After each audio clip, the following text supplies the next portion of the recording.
לא, זה על התחל שידור. אוקיי, אמרתי לו להתחיל את השידור חי של הפייסבוק. לי הוא כותב שאנחנו בשידור חי, מתוך האירוע. כן.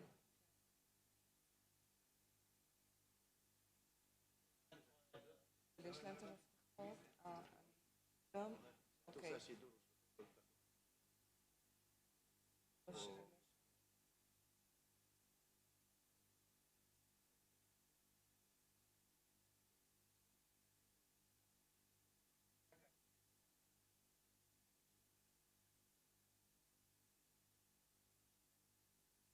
הנה, אתה רואה, אני אומרת לו... אני מצטרף לייב וידאו.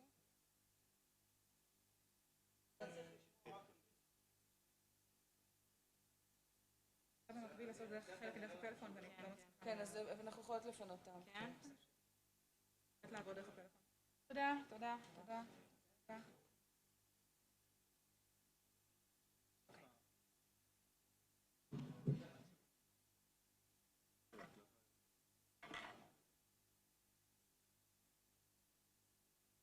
אם יש לנו מחשב נייד, שלנו? לא, אבל...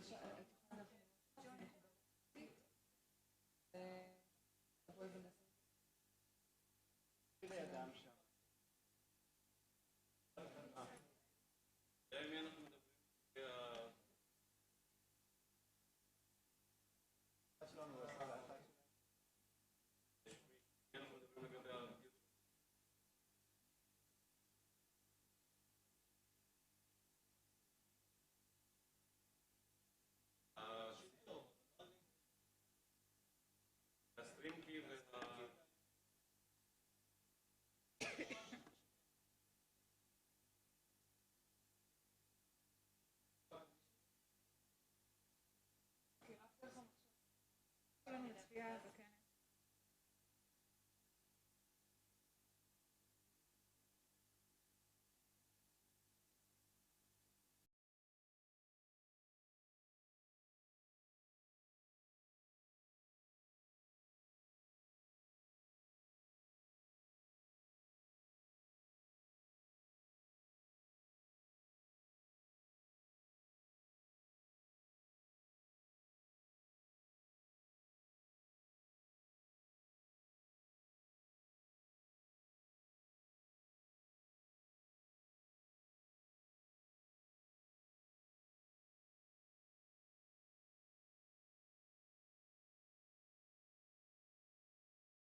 بدك تحكي من هون ولا هون؟ يعني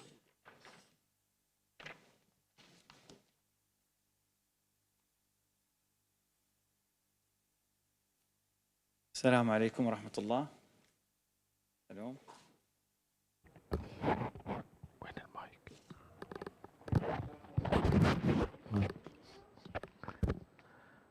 سعادة السفير His Excellency Mohammed Mahmoud Al Khaja, the Ambassador of the United Arab Emirates at Israel, and Dr. Milit Shamir, the Vice President of Tel Aviv University, Professor Uzi Rabi, Director of Moshe Dayan Center for Middle Eastern and African Studies, dear guests, may peace be upon you. First, I would like to express my happiness with my team at Trends for Research to be here at Tel Aviv University to reap the fruits of the Abraham Accords that drew new features for achieving peace and development through dialogue, and also I enrich our experience with Moshe Dayan with Tel Aviv, which one of the fruit of this cooperation with Moshe Dayan is to have this symposium under the title of Abraham Accords, Opportunities for Greater Cooperation, Tolerance and Development in the Region, which comes after 1 year of signing this important accord. And we witnessed some positive impact that both can reap through enhancing peace and development. And I'd like to express our happiness to have Al-Ittihad newspaper, which is headed by the editor, Mr. Hamad Al-Ka'bi, who was keen to come with us to this trip, through which we can emphasize our emphasis to have a sustainable peace based on mutual coexistence. Dear guests, this Abraham Accord represents, which started with having a peace accord in September 2020, before other like Bahrain and Sudan and Morocco joined these accords, and this has one of the main shifts that were witnessed in the Middle East for centuries, not because this is a breakthrough in the relations between Arabs and the Israelis, but also because it established for a new era of mutual cooperation that will look for the ambitions of all for development through a new vision that will have constructive dialogue as base for solving the problems and conflicts. And this accord has proved, after 1 year of signing it, that the gains through which we can have by all parties through peace much better than having conflicts that would only serve extremism and terrorism. This accord has opened new scopes and opportunities for technology and development and commerce, and the exchange, the commercial exchange has increased significantly, and also the cooperation in health and education and technology have witnessed great development and has the impact on all parties, especially in combating COVID-19 pandemic. And these gains will be motivation for incentive for more dialogue in the future. Dear guests, we were keen to organize this symposium with in cooperation with Moshe Dayan Center for Middle East and African Studies, so that all other such centers will take role in enhancing peace and cooperation between all cultures and people in order to achieve prosperity. and to support the efforts that will enhance the foundations of peace, because maintaining peace is more important, and it's a responsibility to make peace. And this is not an easy mission, but it requires having other factors and elements to enhance it and to develop the peace, so that the outputs will be beneficial to all parties, whether they were part of that peace accord or not. And in this context, media, culture, education play a very important role in achieve sustainable development, achievable and sustainable peace, and to work to bring all cultures together and enhance cooperation, to understand each other cultures. This will create an environment through which we can all live together and enhance peace opportunities. And the media plays an important role in reflecting the positive idea about each other's culture, and to enhance coexistence and accepting the others, as this will give the media will be targeted towards having the positive things. And media is witnessing great development now, which makes it easy now for everyone to have the media tools through which can impact the public opinion. As for the mutual economic interest, this can be enhanced by having more investments, effective investment in development fields, especially in the new economics and IT and knowledge. And this will be the main foundation through which sustainable peace will be based on. And everyone should benefit from the fruits of peace, so that they can have interest in maintaining the peace. And these three fields this symposium will focus on, through which we hope that we'll have new and innovative ideas that will enhance our cooperation and will achieve lasting peace. At the end, allow me to thank our partner Moshe Dayan Center for the hospitality and organizing this symposium, and would like to thank all the speakers in this important symposium, and also to thank the team at RENS and Moshe Dayan Center for organizing this distinguished organization of this symposium. May peace be upon you. Thank you.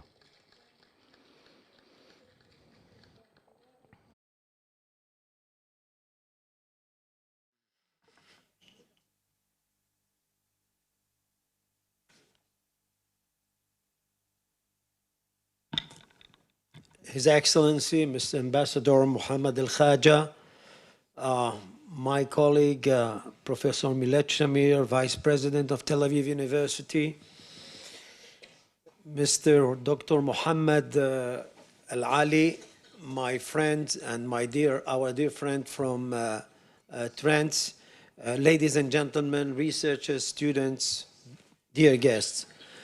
This is a great day for us. I mean, for me personally, it's a tiny history. I know that my friends do share the same feeling today.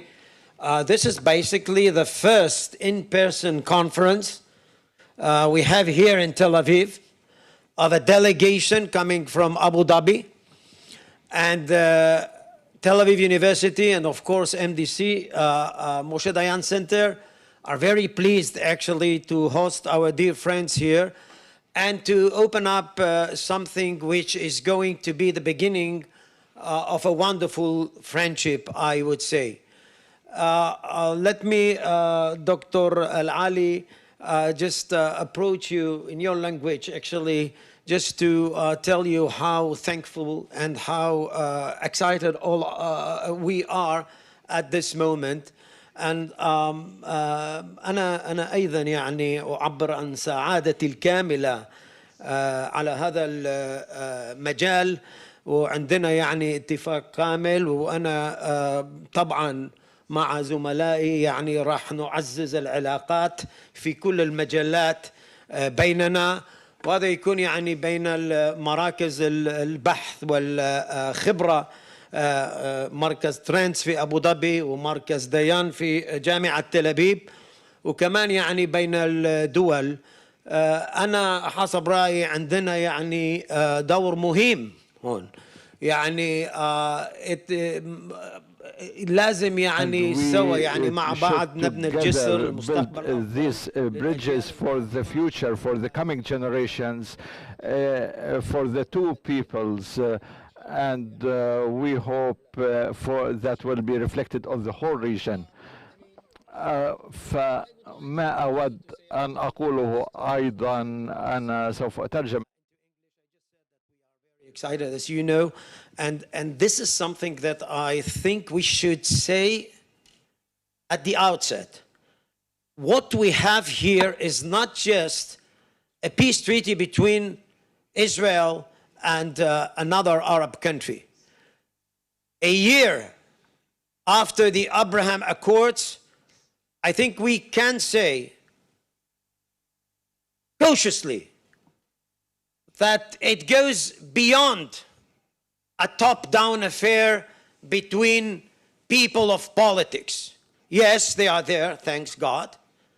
But if to ask, I mean, if to have my impression on that, we have something which is totally different when it comes to the people-to-people link or connection. And as I said before, actually, we have a very, very instrumental role here as representatives of higher education in Israel to just promote this peace by making or put some teeth into the notion that education is highly instrumental in that thing. My friends and us, actually, we have talked a lot about what they call تغيير فكري in Arabic, which means that what we are trying to do here via culture, via respecting the otherness of the other, to come up with something that would make a change. People in Israel are going to be well aware of UAE citizens and state and society, and I hope vice versa. And I am pretty sure that here in the Moshe Dayan Center in Tel Aviv University, we are going to have a lot of joint ventures. And especially when it comes, if I may say, to the youth in both countries, civil society, make sure that we are dealing with people-to-people thing. Yes, we know that we are in the Middle East, and this is why I said before that, you know, actually, the Jews of Iraq actually are using the term shwaya shwaya, which means actually, let's have it actually step by step, one at a time. This is exactly what we do think we should hear. I do hope that what you see here would be a kind of a harbinger or kind of a starting point, a point of departure for many, many things that would make us understand that 21st century in the Middle East, for both Israel and Arab states, is going to be something totally different than we had in the 20th century. I'm coming up with sort of a glimpse of optimism. And you know, we in Israel do have peace treaties with Arab states, Egypt, Jordan. And those agreements are highly important when it comes to the geopolitical setting of the Middle East. But still, having experienced that here with our friends in Abu Dhabi and in Dubai, United Arab Emirates, I think that I stand to argue today, once again, that this is a little bit different opera than the one we used to have till now. If we're going to make the most of it by respecting the other, by coming up with, I would say, a kind of a different thinking of how actually to promote things. And you know, in the UAE, actually, there is a plan to just build up in several months from now on Al-Markaz Al-Ibrahimi, which means the Abrahamic Center, which is going to become kind of a venue where you're going to have a church, synagogue, and of course a mosque together, just to show that if you have a different attitude, if you are coming up with different practices, the sky is the limit. And I know that I am a little bit carried away. Some people tell me that, but I do believe 100% that if we are going to take it actually forward, using our expertise, do things actually in kind of a very, very well-organized manner, we're going to see kind of a different future for our next generations in the region. I would like, of course, once again to thank our friends from Trends. Actually, we have done a lot with them until now virtually, but thanks God we are here all together. Last but not least, I don't know if they are here, but there are some, the staff of the Dayan Center, without whom actually nothing would have happened today. Efrat and Moore and Zahava. They were very busy actually recently, and they came up with an extensive actually assistance. I should also thank Yazi, who's been actually with us in the recent month and was very, very instrumental in promoting and building up all this venture. So thank you all. And I do hope that we are going to have a very, very fruitful and interesting conference today. Thanks.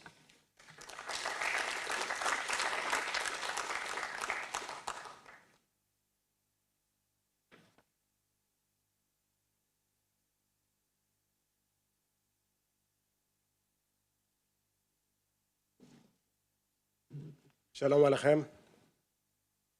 Good morning. It's always difficult to speak after such a wonderful speaker with a lot of passion. So as a diplomat, I'll have to stick to my script, at least for now.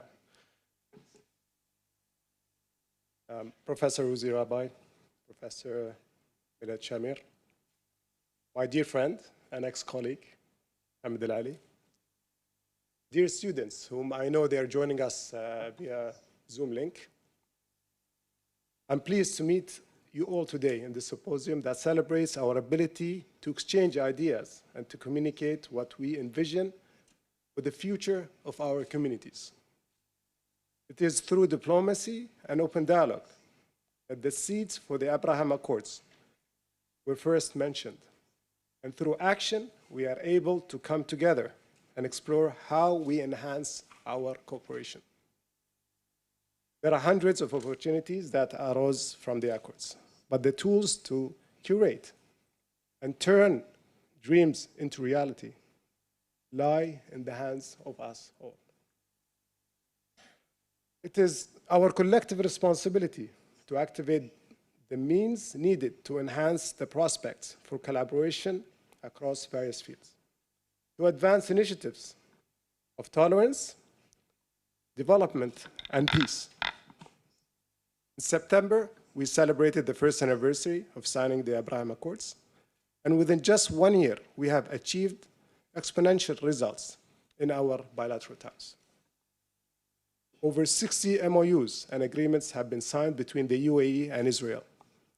We are at the forefront of exchange in art and culture, health, space, sciences, economic prosperity, food and water security, climate change, renewable energy, and education.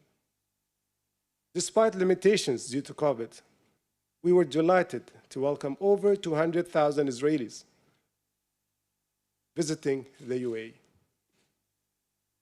Our people were quick to exchange and engage in the spirit of openness and positive impact. And with the Green Corridor Agreement signed on just last Sunday, we are thrilled that the Emiratis will be able to pick one of the 37 flights a week and only need 2.5 hours to arrive to the beautiful coastlines of Tel Aviv. With bilateral trade reaching over 2.16 billion Israeli shekels so far. We believe that if we work together intelligently, that figure can grow tenfold in the coming years. As a young country that prepares to celebrate its Golden Jubilee in less than 50 days, we recognize the crucial role of the youth. Education has always been one of the UAE's priorities, and so it is for us too. Our mission to sustain the positive momentum of the Abraham Accords is, in fact, in spirit of the region's youth that have the appetite for an optimistic future full of education, economic, and career opportunities. Each generation must rise to the challenge of its age and work bravely and resolutely to push the boundaries of ingenuity and to question and even redefine what is possible. By pushing the bounds of science and innovation to create and leave behind us a safer, cleaner, and better planet for our children and our children's children, inshallah. The generation before us walked on the surface of the moon and laid the foundation for faster and safer transportation and communication, connecting the far corners of the world and turning the world into a global village. But this global venue we today live in is still far from being a perfect world.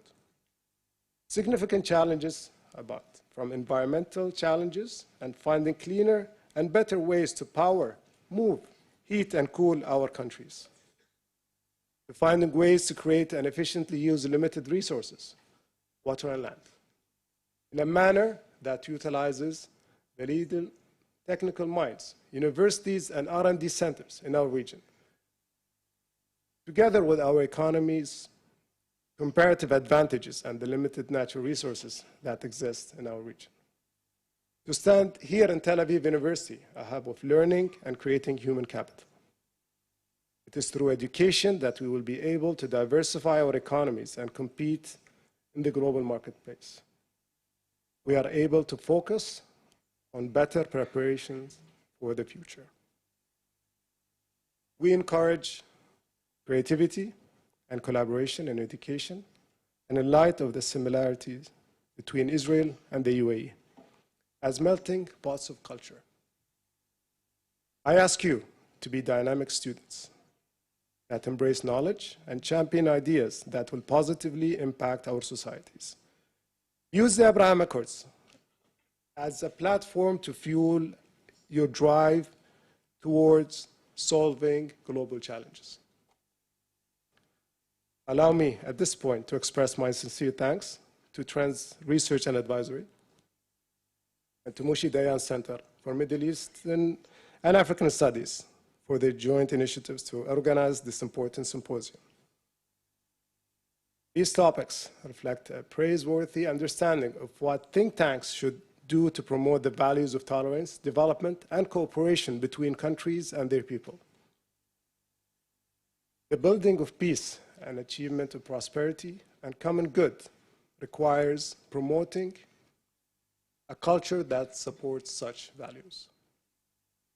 This culture, in turn, requires a responsible media that focuses on the positive and constructive aspects to enhance human relations between people and avoid delving into issues that may promote intolerance, hatred, and extremism.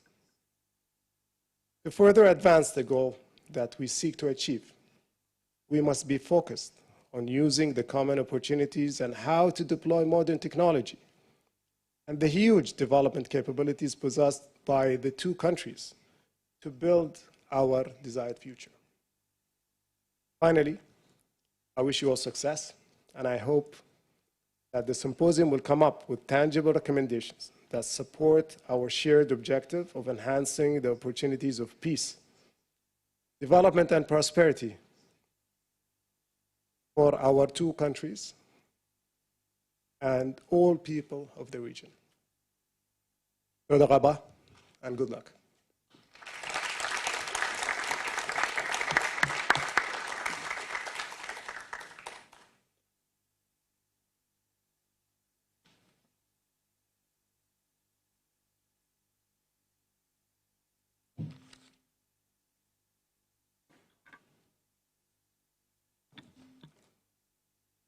His Excellency, Ambassador Mohammed Mahmoud Al-Khaja, Dr. Mohammed Abdullah Al-Ali, my friend and colleague, Professor Uzi Rabi, distinguished guests. It is really truly a delight for me to greet you this morning on behalf of Tel Aviv University. It's an honor to be the host of this important symposium on the opportunities presented by the Abraham Accords. It is a particular privilege to address a delegation from the leading and influential research institute, Trends. So welcome everyone to our campus. When it comes to its mission and its strategy, I think that Tel Aviv University has much in common with Trends. Both institutions are committed to the goal of promoting rigorous academic research on key challenges faced by our societies and faced by our world today. And both institutions seek to build on robust international partnerships as a means of enhancing this research and strengthening its impact, both regionally and in the entire world. Since its foundation, Tel Aviv University has cultivated a great number of strategic partnerships around the world with growing momentum over the last decades, especially in Western Europe, in the United States, in China, in India. But what the signing of the Abraham Accords has signaled for us here at Tel Aviv University is the possibility of opening up new opportunities for partnership in our own region. And this potential for collaboration with academics and researchers in the Gulf, and particularly in the UAE, was greeted here, I can tell you, with tremendous enthusiasm. Since my own role at the university is to promote international collaborations, I was able to witness firsthand the excitement that the signing of the Abraham Accords generated across our campus. Within a few days, maybe a few weeks, after the announcement of the Accords, literally dozens of calls and emails arrived at my office from faculty members asking whether we could help them establish connections with partners in the UAE. Such requests came from all over campus, from our law school and our business school, from the Center for Cybersecurity and the Center for Environmental Studies, from experts in culture, education, biomed, AI, food security, to list only a few. Clearly, the Abraham Accords have sparked the curiosity and the imagination of our faculty and created a strong aspiration for meaningful new academic ties. In a little over a year that have passed since the signing of the Accords, some of these aspirations developed into initial contacts. Others are still on hold. But a few initiatives, and I say this as Professor Rabi said before with caution, a few initiatives have already begun to flourish into active collaborations of what I think is significant promise. And let me just give you two very brief examples. The first example is the establishment of research ties in the field of applied water research, ties that involve Tel Aviv University, a partner university in Abu Dhabi, as well as two companies, Watergen in Israel and Bainuna in the UAE. The common bond that propels this project is obvious. Both in Israel and in the UAE, there is strong interest in the development of advanced technologies for finding renewable sources for pure water. So it's not surprising that a collaboration around water technologies has quickly given rise to joint workshops and to joint publications. And in the near future, we're all hoping this collaboration will lead to the establishment of a full-scale TAU UAE Center for Water Research, one that will promote joint grant proposals, the exchange of faculty and graduate students, and much more. A second example that I'd like to mention here is the plan for the creation of a joint academy for aging research in the UAE. Just as concern for pure water cuts across national boundaries, so does the need to help people live longer, healthier, better lives, and the need to help societies successfully manage the demographic challenges of an aging population. As we know, this is a goal in the entire world, and the United Nations has declared the next decade as the decade of healthy aging. The plan for a world-leading aging academy in the UAE is being put together by Tel Aviv University along with Columbia University, with MIT, with the Weizmann Institute and an influential organization based in Dubai. It is planned to generate cutting-edge research on aging in fields ranging from medicine to psychology to economics to law. It will also support the development of technologies that address the challenges of aging, and it will serve as an educational hub for training students and professionals in interdisciplinary aging studies. And Ambassador, I very much share your emphasis on the importance of education in our collaborations. Now, both of these collaborative ventures, the Water Research Center and the Academy on Aging, have the right ingredients for success. They focus on areas of common regional and international concern. They built on existing global partnerships in both the UAE and at Tel Aviv University, and they draw significant support from industry. However, what I think would truly boost these ventures' chances to thrive, what would boost the chances of any research collaborations between the UAE and Israel, is a wider framework, a framework of mutual understanding based on dialogue and on meaningful exchange of ideas. This is why I think these proceedings today are so important. The importance of the ties established between Trends and the Dayan Center, the importance of today's symposium, for providing a rigorous ongoing dialogue between experts on the political, economic, cultural, social, and media-related aspects of the relations between Israel and the UAE, a dialogue that seeks to deepen understanding and to foster mutual respect. It is a crucial ingredient for the creation of a successful collaborative ecosystem between our two countries. No joint venture, I believe, could truly thrive without this kind of collaboration. So it's really with great, great excitement that I await today's presentations and today's dialogue and conversations. I would like to once again thank our guests for coming to Tel Aviv University and for sharing with us their knowledge and their expertise. And I wish you all a very productive day. Thank you very much.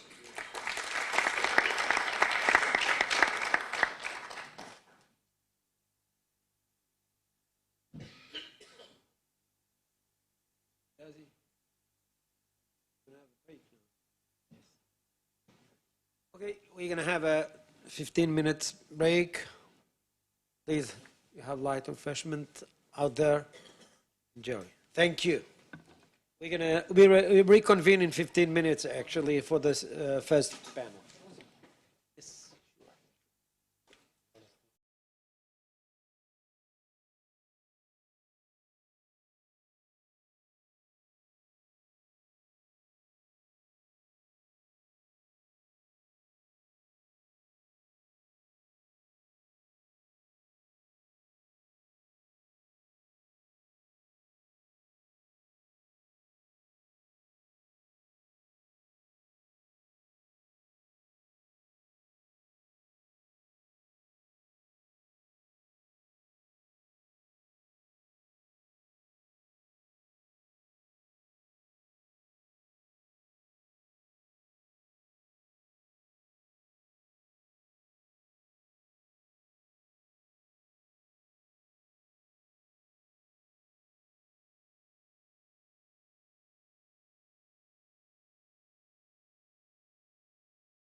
كيف? No, I will just MC it. I'll just say now we'll start off with the new first.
Welcome back. I hope you all enjoyed your coffee break.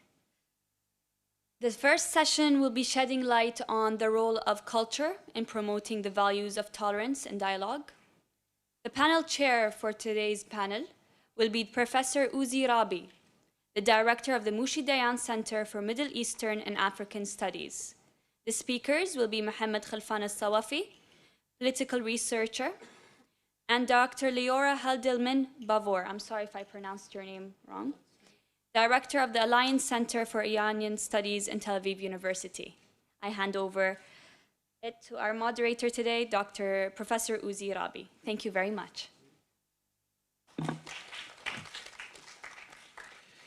Thank you, Yazi, and good morning or to everybody. I mean, I am pleased to open the symposia and just chair the first panel.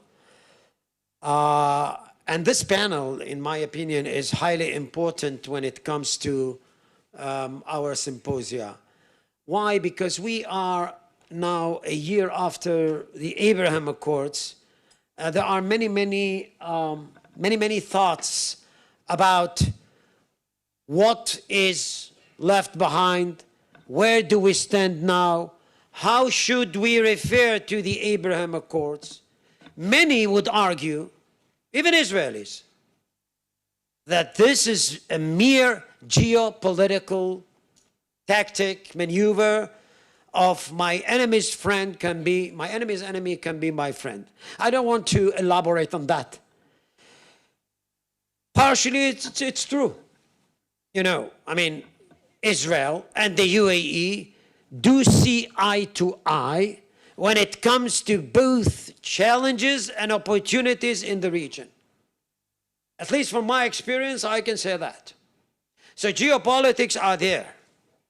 Second, we know that there is a huge interaction when it comes to the gadgets of startup nation, high technology. And even here in Tel Aviv University, as was elaborated on by my colleague, Professor Milet Shamir, you have seen how vast is the cooperation when it comes to high technology, scientific ventures, etc. But I always say, and this recent year actually made me understand and realize that there is an extra dimension in the Abraham Accords, especially when it comes to the UAE and Israel. Haven't been there, talked to so many people. From the early moment, you got the feeling that the simple fact that you are an Israeli is not something that is going to prevent you from whatsoever experience you're going to have while touring and visiting the United Arab Emirates. But as a tourist, it would be very artificial, actually, to come up with clear-cut conclusions.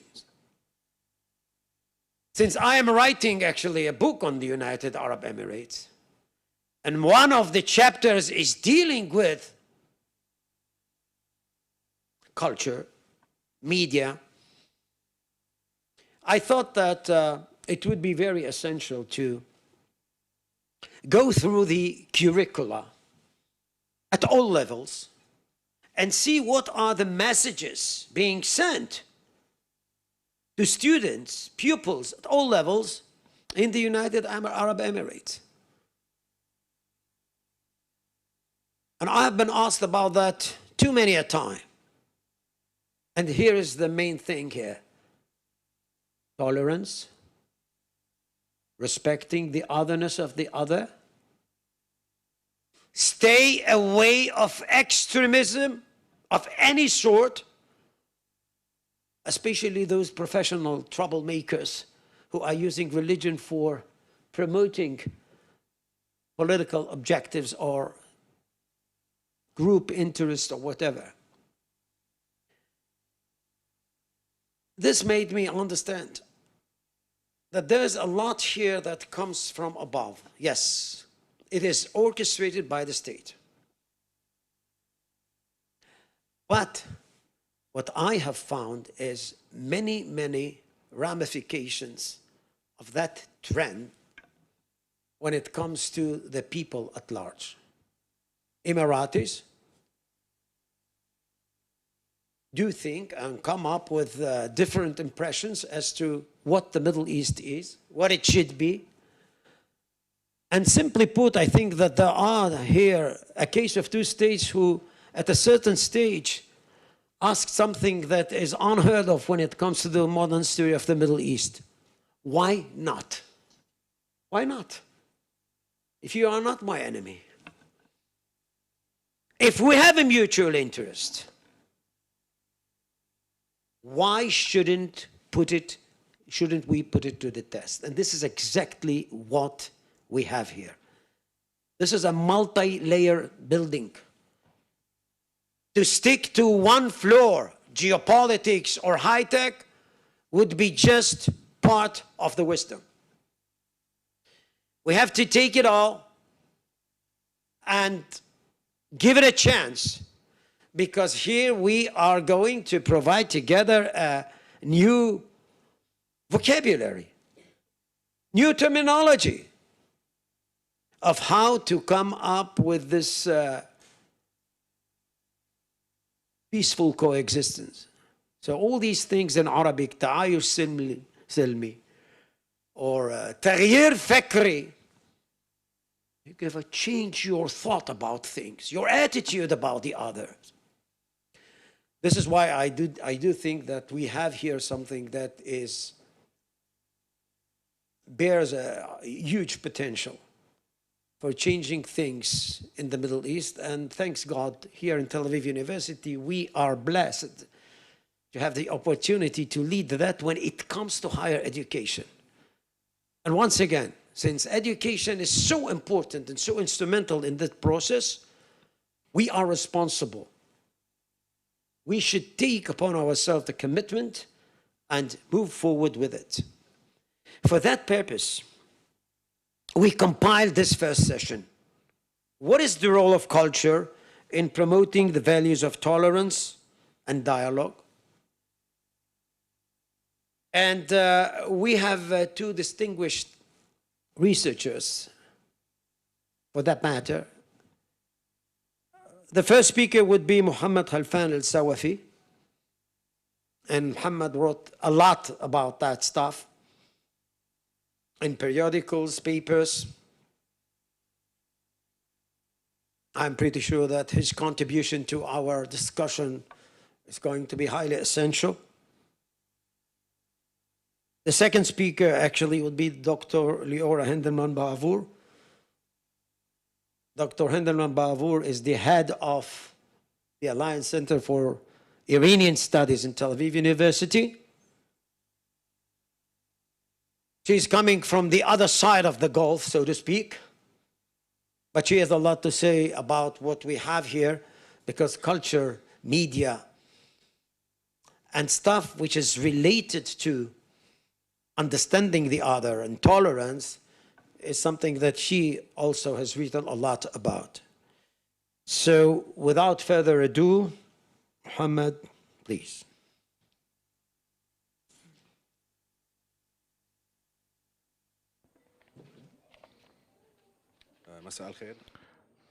Good afternoon. Thank you. Thank you, Dr. Ozi, for the introduction. It seems our topic is interesting and complicated at the same time, and Dr. Ozi presented a lot of points in regard to this issue, despite the fact I will choose one point about the United Arab Emirates to get into this important topic. Really, as Dr. Ozi mentioned, the United Arab Emirates has a different understanding of the Middle East, and this understanding can be expanded to go beyond the Middle East and to go to the whole world. And how can we have this vision for the Middle East in the United Arab Emirates? We in the United Arab Emirates, we have a lot of foreigners in our country that exceed our nationals. We have more than 200 nationalities around the world, and this is very important in understanding the others. And this hosting of other nationalities is based on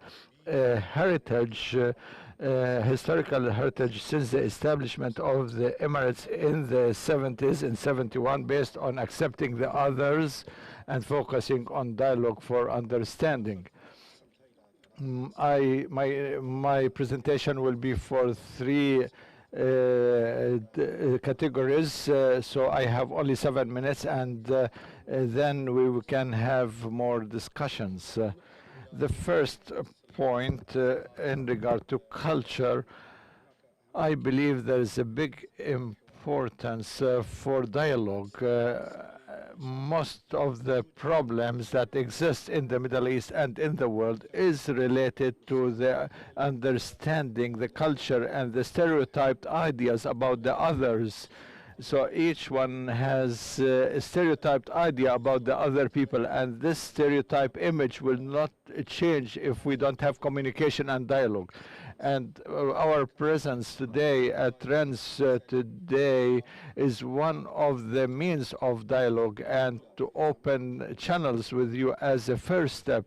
And if I'm not wrong, this is the first Arab delegation that comes here to show the sincerity of our will to support the Abrahamic Accord. So this is a first step for dialogue and for looking for common aspects among us and to try to avoid any disagreements that might hinder the Abrahamic Accords. This is the first point. The second point, we combined two important tools in regard to promoting the culture of mutual dialogue, which is through media and research center, and both have big responsibility in changing the wrong stereotyped image about the other.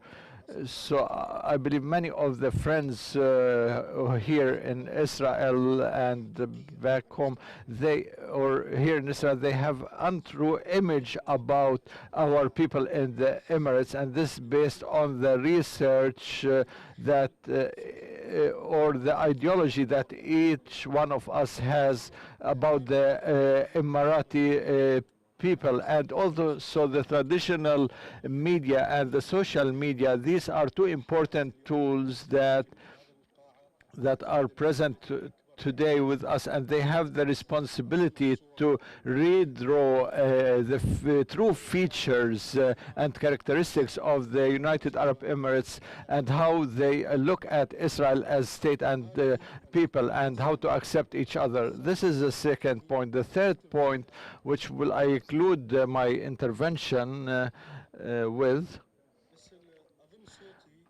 I join my opinion to, or my voice to the other voices that said that the Abraham Accords will have a big role in leading the change about the image of the Middle East to Israel and also in the Middle East and Africa. And in return, those who carry the untrue image or mindset about the United Arab Emirates, we will be able as people to change this stereotyped idea and to change this conviction. And I will talk again about the political and social heritage in the United Arab Emirates, and Dr. Mohammed His Excellency talked about also about the openness of having religious freedom and by having a church, synagogue and the mosque all in the same place, and these are the principles on which the United Arab Emirates is based on. And if we look at the details of the Abraham Accords, it carries a lot of things, and the focus maybe was on the technical and the economic and the agriculture aspects, but we also need to change the mindset, and because that would lead to changing all the other misconceptions so if we want really these agreements to succeed, we need to change the mindsets. Thank you.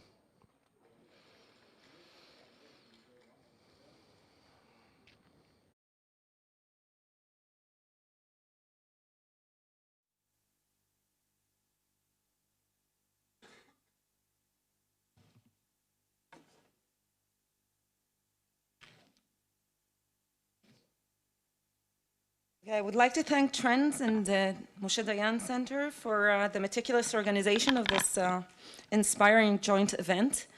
I'm grateful for the invitation to participate, despite being a sort of an outsider as a scholar of a non-Arab state, namely Iran. What I wish to discuss today is Iran-Israel relations by diving into the history and connection between the people of these lands. In this respect, there are good news and bad news. The good news is that Iran and Israel do not share a common border. They have never fought each other in a war and have no territorial claims on each other's land. However, over the last 4 decades, Israel and Iran have been engaged in a low-intensity conflict. Iran has been accused of sponsoring terrorist attacks against Jewish and Israeli targets around the world. Israel is alleged to have assassinated several Iranian nuclear scientists and to have been the main force, along with the United States, in technological or technical incidents directed at Iran's nuclear facilities. The list of accusations of each of these 2 countries is much longer, and neither side has ever acknowledged carrying out much of these alleged attacks. Furthermore, 3 days ago, the spiritual leader Ayatollah Ali Khamenei, speaking at the 35th International Islamic Unity Conference in Tehran, called the Abraham Accords a mistake and urged the regional states involved to reverse their normalization of ties with Israel. Against this background, the aim of my presentation is twofold.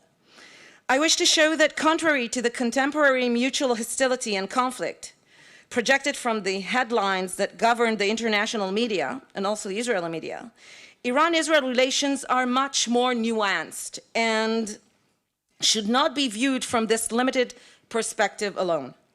Secondly, Iran-Israel relations are connected with major episodes in Iranian Jewish history, which have relevant implications to the present and to the Jewish community that resides in Israel to this very day. These historic and cultural ties can serve important building blocks in overcoming contemporary divisions between the people of these 2 ancient nations. Hopefully, it will happen sooner than later with the help of our friends in the United Arab Emirates. The origins of Iranian-Jewish relations date back to biblical times. In the 6th century BC, the Babylonian king Nebuchadnezzar conquered Jerusalem, destroyed the temple, and initiated a wave of deportation that was the start of exile and of the Jewish diaspora. Expelled from their land, groups of Jews had to make their long voyage to Babylonia, many of whom did not survive the journey. The Babylonian exile ended when the empire was conquered by Cyrus, the founder of the Achaemenid kingdom, the first Persian empire. Under his rule, the empire expanded vastly and embraced all the previous civilized states of the ancient Near East. During the 30 years of his reign, King Cyrus made a public declaration, the content of which was preserved in the biblical book of Ezra. According to this declaration, the Jews were granted the right to return to their land and rebuild their temple in Jerusalem. Archaeological excavations conducted in the late 19th century discovered a clay cylinder bearing a long inscription in Akkadian that supported the biblical declaration as an accurate reflection of history. Following the declaration, some of the Babylonian exiles returned to Jerusalem and rebuilt the temple. In celebration of this episode, in 2015, an official stamp was issued in Israel where the cylinder of Cyrus appears in the foreground of decoration inspired by Persian art in the background. 2 other monuments which are located in Iran hold a special place in the historical biblical memory of the Jewish people till this very day. One is the mausoleum of the prophet Daniel in Susa, and second is the tomb of Esther and Mordecai in Hamadan. Further along the centuries, following the Arab conquest and spread of Islam in the 7th century, Jews who remained in Iran were considered people of the book, Ahl al-Kitab, and thus are protected by religious law. But their circumstances were far from free of prejudice, discrimination, and persecution. A major transformation in the life of the Jewish communities in Iran, referred in relevant literature as the Golden Age, reached its peak in the 1960s. This was a result of the close ties between Iran and the West, and especially the cordial relations between the State of Israel and the Shah Mohammad Reza Pahlavi.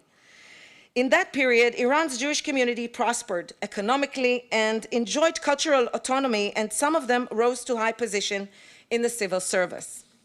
The Shah also recognized the existence of the State of Israel, not de jure, but de facto, and pushed for cooperation between the two nations in both private and the public sector. During the era of the Pahlavi monarchy, mainly since the 1960s, the two countries not only had close ties, but also maintained a strategic alliance. Although the relations were never formal, they gradually developed into one Iranian official at the time termed love relations without a marriage contract. This period of close ties came to an abrupt end with the formation of the Islamic Revolution following the Iranian Revolution of 1979. Among all the countries found blameworthy of the Iranian revolutionary movement, Israel, in addition to the United States, was indicted to more accounts than any other state. The formation of the Islamic Republic of Iran following the revolution also marked a dramatic turning point in the modern history of Iranian Jewry. By December 1979, massive waves of Jews had fled the country. The commercial and financial golden interlude of the Jewish socioeconomic elites came to an end with their departure, and holdings owned by some of them were confiscated. The nature of the community's relations with the Jewish world, most notably with Israel, also transformed dramatically as the Islamic Republic consolidated its anti-American and anti-Israeli official position. However, similar to domestic policy of tolerance towards other religious minorities, the Islamic Republic Constitution guarantees Jewish Iranians certain autonomous rights similar to those previously they had under the monarchy, such as freedom to practice their own faith and preserve their customs. Their statutory status, nevertheless, does not preclude the government from subjugating its Jewish citizens to occasional discrimination, not only of religious dictate, but of political expediency as well. Most significantly, the formation of the Islamic Republic had a major demographic impact on Iranian Jewry. Within 1 decade, the Jewish population in Iran dwindled by an estimated 75%. During the war with Iraq in 1981 to 1988, excuse me, the Jewish population further decreased significantly. The majority of the Jewish population immigrated to the United States, Israel, and other countries, while the remaining bulk is concentrated in the capital, Tehran. Nowadays, available figures estimate that between 200 to 250,000 Jews of Iranian origin reside in Israel, and 60 to 80,000 in the United States. As already pointed out, in terms of their legal status, the Islamic Republic Constitution explicitly addressed Iranian Jewry in conjunction with other religious minorities. At the same time, it also refers to them implicitly in legal provisions provided for non-Muslims in general. The Constitution stipulates that Zoroastrian, Jewish, and Christian Iranians are the only recognized religious minorities. As tolerated minorities, they are free to perform, within the limits of the law, their religious rites and ceremonies, and to act according to their own customs in matters of personal status and religious education. In practice, the ruling authorities are given a wide leeway in determining what constitutes an act against Islam and against the state, especially under cloaked accusations of connections with Israel. The most notable feature of the Islamic Republic's commitment to integrate religious minorities into the revolutionary system is Article 64 of the Constitution, which guarantees the Jewish community one reserved seat in parliament. Of the 290 deputies of the Majlis, 5 legislators are members of the recognized minorities. In terms of community life, under the Islamic Republic, all the affairs of the Jewish population are regulated by 3 principal authorities: the Jewish Religious Authority of the Chief Rabbi, a position currently occupied by Rabbi Yehuda Gerami, the Board of Directors of the Tehran Jewish Committee, and the Office of the Jewish Legislator in Parliament. The Tehran Jewish Committee is partly funded by the state, and its activities are closely monitored. The Tehran Committee is also coordinating the communal activities of Jewish associations in other cities, and it is in charge with publishing a monthly journal. In terms of community life, there are several active synagogues in Tehran and Shiraz. There are also Jewish schools, but they only operate in Tehran. Because of the political tensions, any connection between the Jewish community nowadays living in Iran and the State of Israel is a very, very sensitive issue. No less complicated are the socio-cultural connections between Israeli and Iranians, which are informal, unofficial, and many times spontaneous specks of gestures. Although the examples I will show are anecdotal, I do believe they have an immaculative effect which reflect on the future possibilities of normalization between the peoples of these two nations. In 2008, Iranian street artist A1 teamed up with an Israeli artist named Inspire and Poe to create a series of works called The Evolution of Violence. It was to be showcased on the street walls of Tel Aviv and Tehran simultaneously. But the series was never developed beyond these initial drawings. The year 2012 witnessed additional interesting projects. On March 14th, an Israeli couple named Roni Edri and Michal Tamir, together with a small preparatory school for graphic design students, uploaded to Facebook posters depicting images of themselves with their children, alongside words, "Iranians, we will never bomb your country, we love you."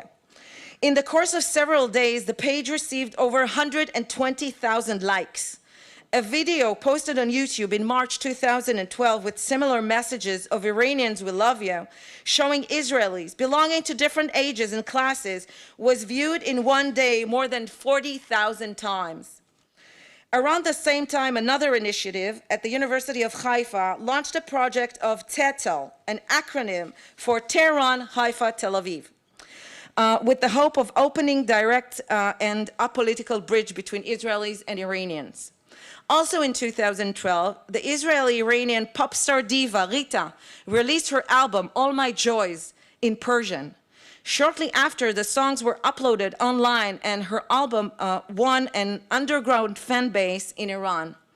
Around the same time, the Iranian-Israeli singer Hezi Faniyan released a single in Persian titled Solam, sending peace to the Iranian people. Also in the music scene, in December the same year, a group of Iranians recorded themselves driving on a highway in Tehran as they listened and danced to the music of the Israeli psytrance electronic duo Infected Mushrooms. Going forward with the years, in 2019, international media outlets reported that the Islamic Republic forced one of its judo champions, Said Mulai, to forfeit the competition in order to avoid the Israeli competitor, Sagi Muki. It was later reported that Mulai defected to Germany. In February 2020, the two champions met in Europe and became friends. And in February this year, Mulai visited Israel. The final example is the Israeli thriller television series Tehran, premiered in Israel on June 2020. The series raised a lot of interest among viewers in Iran who were able to watch it unofficially via the internet. In conclusion, Iran is very much present in the daily life of Israeli culture in many other ways than the nuclear issue and conflict. And this example that I've mentioned, along with what you can see in front of you, are clear indication of the multifaceted, unofficial, people-to-people connections that can bring further change in the region. I would like to end with a quote from the 10th century Persian epic, the Shahnameh, the Book of Kings of Ferdowsi. Be relentless in striving for the cause of good. Bring the spring, you must. Banish the winter, you should. Thank you very much.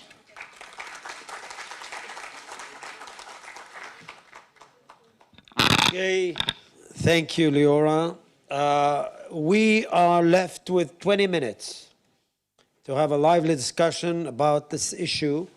So before actually collecting some questions and insights from the audience, just to follow up on what Leora just said, I mean, the Jewish history, Jews of Arab lands, what we have experienced in the recent year, and I do think that it has to do with the Abraham Accords, is kind of an effort, sincere effort, in some places in the Middle East, to reconstruct the Jewish history when it comes to Arab states on land. And of course, we have a lot to do on that too. It is being seen, of course, in United Arab Emirates. In Bahrain, there is the inauguration of the synagogue. In Morocco, there's a lot of stuff that is going on. And I think that what was there as a black hole, Jewish history in Arab lands, this is something that is being reconstructed. Of course, there are different levels, but we are there also actually to just catch the moment and make the most of it. So let's just, Ofra, please. Professor Ofra Benjo, please.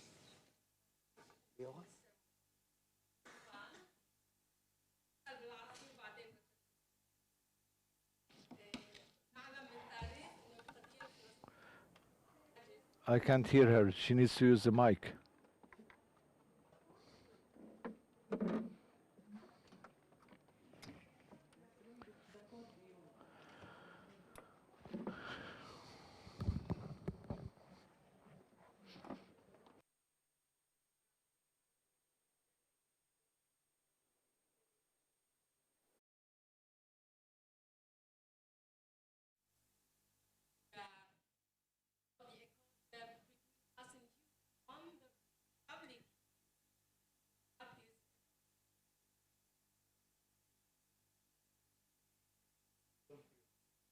Yeah, I mean, what Professor Benjo has just asked, and this was a question directed to Muhammad al-Sawafi, is she asked about this is how she actually termed it, the elephant in the room.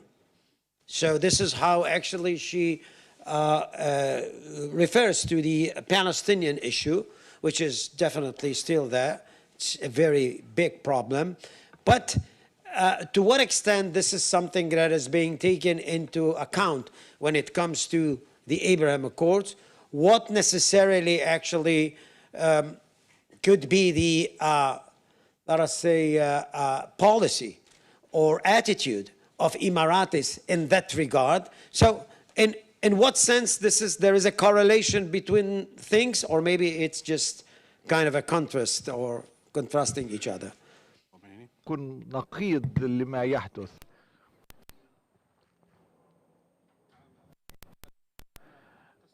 I will divide my answer to two parts. مع اليهود أعتقد أن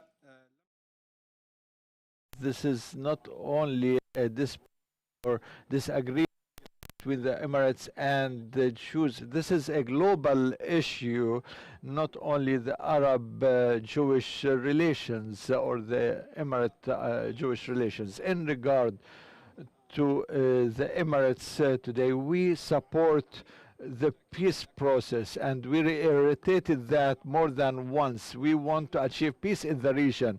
Our impact is to support the communication and to solve the Palestinian cause permanently. It will not affect our state because we can distinguish our relationships and with the others, but we need to support stability and social peace. All these terminology were mentioned in the Abraham Accords, and we are trying to practice that not only in the Emirates but around the world. And we do activities to support that, and we work on the communication between the Palestinians and the Israelis to reach a permanent solution and to achieve stability in the region and thus in the world. Yes, I think that this was a straight answer. Yes, please.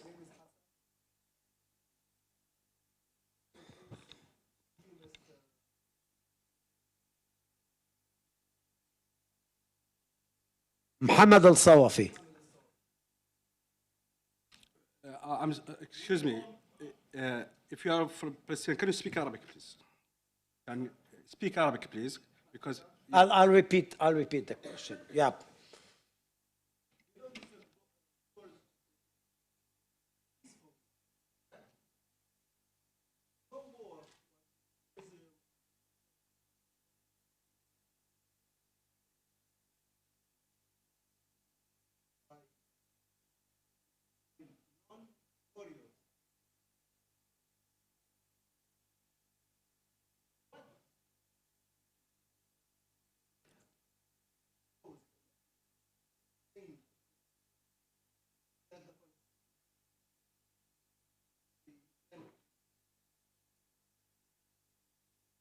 Yes, okay. What Hassan al-Budul actually is asking is, and this is again a question directed to Muhammad al-Sawafi, is that I think that what Muhammad said is that with all respect to the Palestinian issue, and there is, United Arab Emirates is doing kind of a particular calculus, and while conducting its relations with Israel, this would be kind of a bilateral issue. Of course, if the United Arab Emirates could form kind of a pillar or bring in sort of an assistance to solving out the Palestinian problem, this is, as Muhammad said, this is something that is more than welcome. But the question says, when you say that we are talking here about two states that are not to be known belligerents, they are not belligerents, this is what Muhammad said. What do you mean actually for the Palestinians? So what is the final impact of this whole thing when it comes to the Palestinians? Correct me if I'm wrong. Benefit of the Palestinians, of course. How Palestinians are going to be benefited from the Abraham Accords. Good. can you translate, please? I'll translate. Yeah. فتبعتهم راح تكون.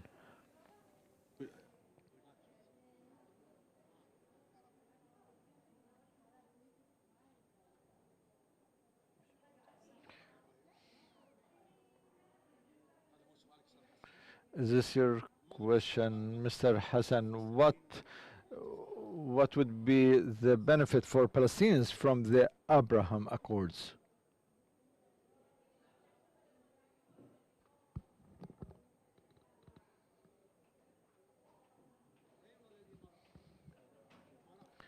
About the Emirates. Yeah. I'm talking here from the perspectives of the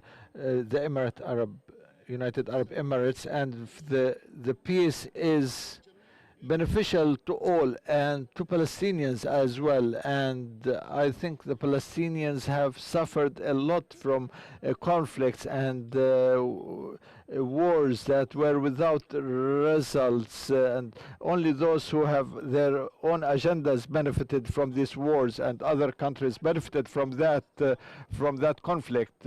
So I believe the Abraham Accords will be very beneficial to Palestinians, and we can see how this will solve many of the conflicts with the Palestinians and in the area. That's my belief.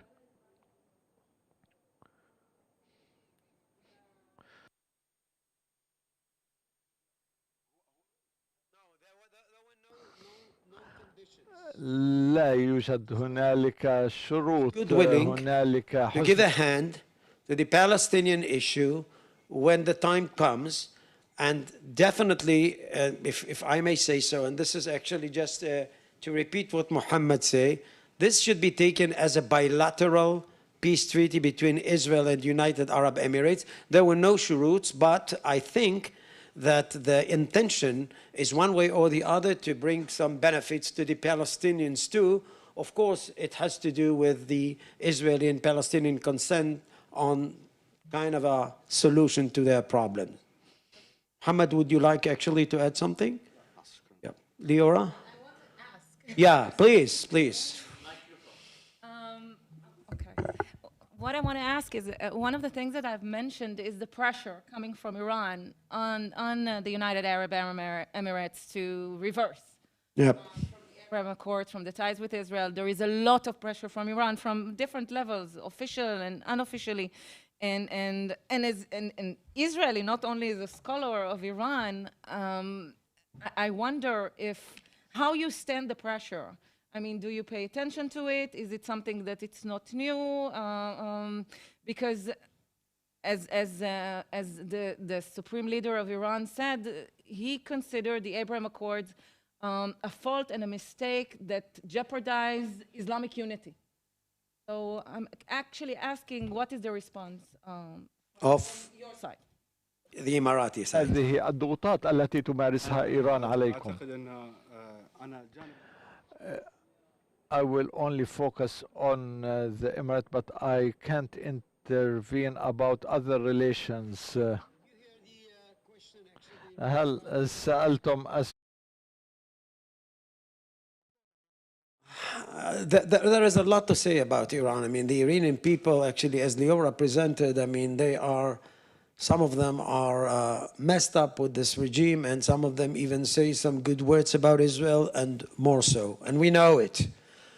But I'll take the liberty to say something which is very, very simple here. This is the difference between Iran and the United Arab Emirates. Iran is ruled by an anachronistic regime that is using the 20th century trick by which Israel is the main problem in the Middle East and the only problem. And this is why actually they are coming up with that. They are still of the opinion that this is something by which they can bolster and promote their own interests. Here comes a state, and there are some others who realized that this was false, and that this premise was something that worked against their own interests. Now, how many people in Israel, just tell me, even those who are sitting here, have mentioned time and again that no normalization between Arab states and Israel can happen unless there is a comprehensive peace process between Israeli and Palestinians. I know that because my teacher taught me that here in this university. Sorry for that. And I respect them because they are very knowledgeable. They were wrong. The simple fact that we are here now says that it is wrong. So, of course, the Palestinian problem is there. We have to do whatever we can in order actually to create something or new reality here. And everybody knows that the Palestinians are suffering, and I'm not going actually to compare suffering. But make sure that you are having sort of an idea about the shifting sense of geopolitics in the region. We cannot come up with those slogans of the Middle East in the 20th century. They are null and void. Now, if you would like actually to come up together, if we would like to do things together, ahlan wa sahlan. You are more than welcome.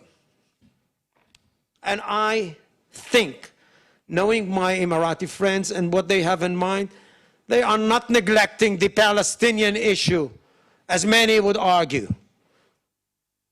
They do hope that the Abraham Accords, the new attitude, the new understandings are going to become something with which to change other issues or problems in the Middle East. I'm sorry, yes. Any other comment and question, please?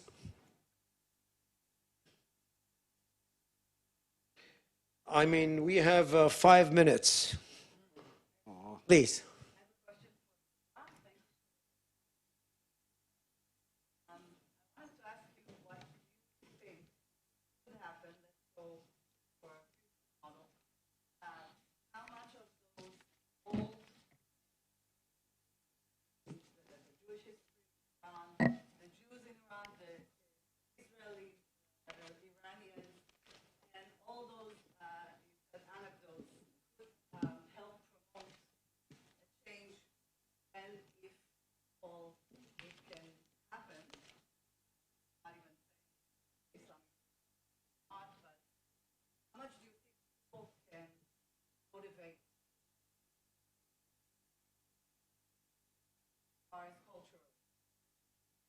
these things catch a bigger audience than 40,000 likes?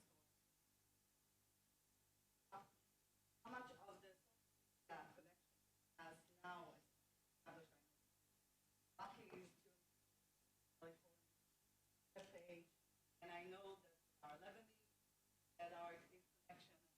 I wonder how much of this is research can really ignite a better, comprehensive connection. Okay, so first of all, thank you for the question. Yes. ליאורה, תגבירי את הקול, דברי יותר קרוב למיקרופון. Okay.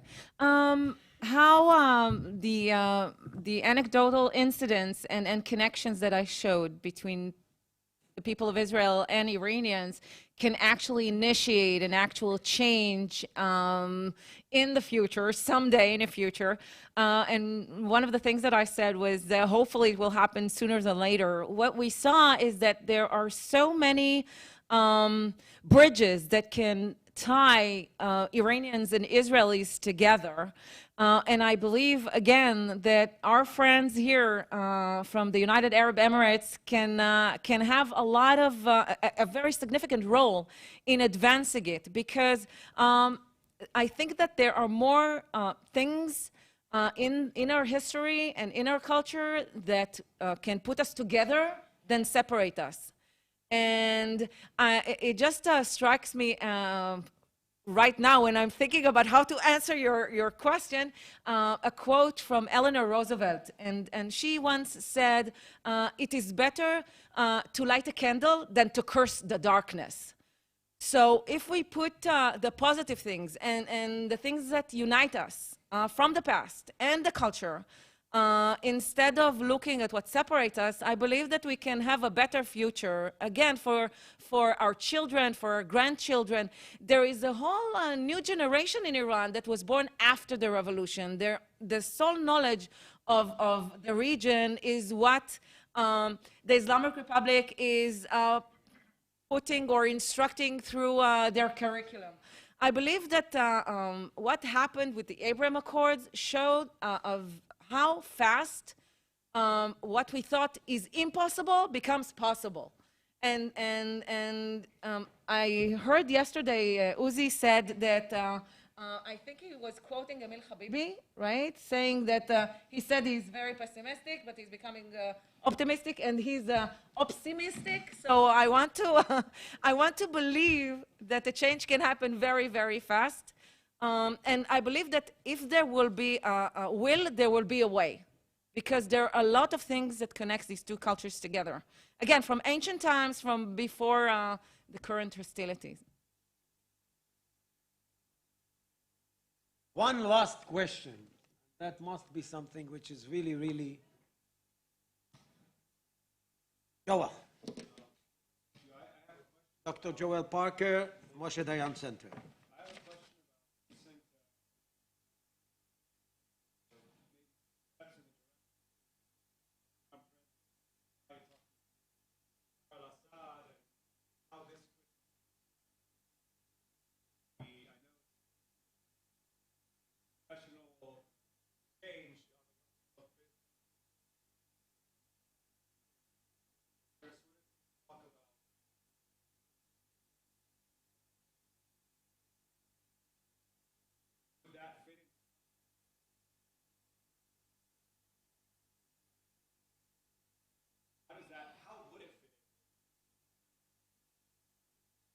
أنا أعرف.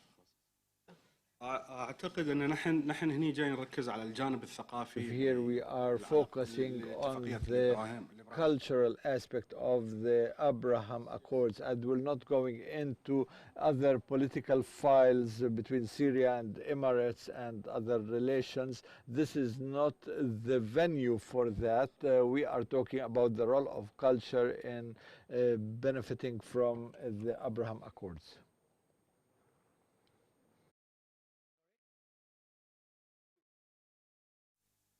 Okay, so are we done? Done? Okay, so first of all, let me thank the presenters for their wonderful presentations and participation in this panel. Thank you all. We are going to reconvene at 2 o'clock. So have a nice lunch. Thank you. See you later on. Bye-bye.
Yes. I was told that you will be the one with the headphone.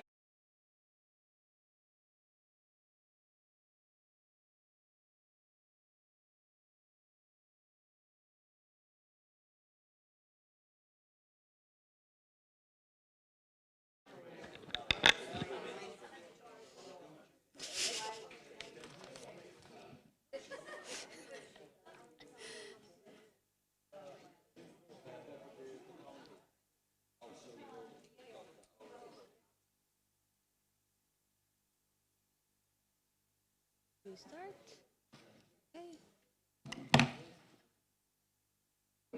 Hello, everyone, and welcome back. I hope you all enjoyed your lunch break. For the second panel, we'll be highlighting the role of media in enhancing peace and human fraternity. The panel chair is Dr. Leora Hendelman. I'm so sorry. I'm always wrong when I pronounce your name. The director of the Alliance Center of Iranian Studies in Tel Aviv University. For the speakers, we'll have Hamad Al-Ka'bi. Unfortunately, he had an emergency and had to leave. However, his discussion is pre-recorded. Hamad Al-Ka'bi is the editor-in-chief of Al-Ittihad newspaper in the UAE. Netta Levene, I'm so sorry, editor-in-chief of Yediot Ahronot newspaper in Israel. And Dr. Nir Booms, researcher fellow at the Moshe Dayan Center for Middle Eastern and African Studies. Thank you.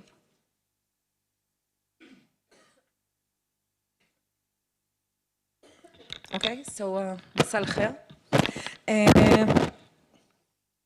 It is a pleasure to open the second session of this joint conference. Again, I'm grateful both to the Moshe Dayan Center at Tel Aviv University and to Trends. It's really inspiring, especially considering my generation, again, that we thought what was made possible was impossible for many years. So I'm personally very hopeful towards the future. I will start by saying, quoting Eleanor Roosevelt, who once said, "It is not enough to talk about peace. One must believe in it. And it isn't enough to believe in it. One must work at it." And I believe that we are making the first steps of working at it. And again, I'm very hopeful and grateful for that. We all know that information is power, and it has impact on public discourse, attitude, and policy. As central outlet of information and insights, the media has a central and highly important role in times of war and conflict, and all the more in advancing and maintaining peace. As an historian of Iranian press and journalism, I'm especially excited to chair this second panel of the program titled "The Role of the Media in Enhancing Peace and Human Fraternity." To discuss the topic, we have an all-star cast, and they were introduced briefly by Yazi, but I will try to be a little more elaborative about each and every one of them. So as you could hear, our first speaker unfortunately had to leave, and we will hear his pre-recorded speech, but I will at least mention that Hamad Al-Ka'bi, the editor-in-chief of Al-Ittihad newspaper, he holds a bachelor degree in journalism and master's in business administration from the United Arab Emirates University. After joining the Al-Ittihad editorial team in 2002, he worked as a field reporter in the local news department for 10 years before being appointed as deputy chief editor for the local news desk. Al-Ka'bi later worked as the head of the local news department and then as head of the media investigations department before being elevated to the position of deputy editor-in-chief of the newspaper. He has also served as acting executive director of the editorial and publishing division. Besides managing the newsroom of Al-Ittihad, Al-Ka'bi writes a weekly column on local and political affairs. And now I will, with much pleasure, allow you to hear his presentation.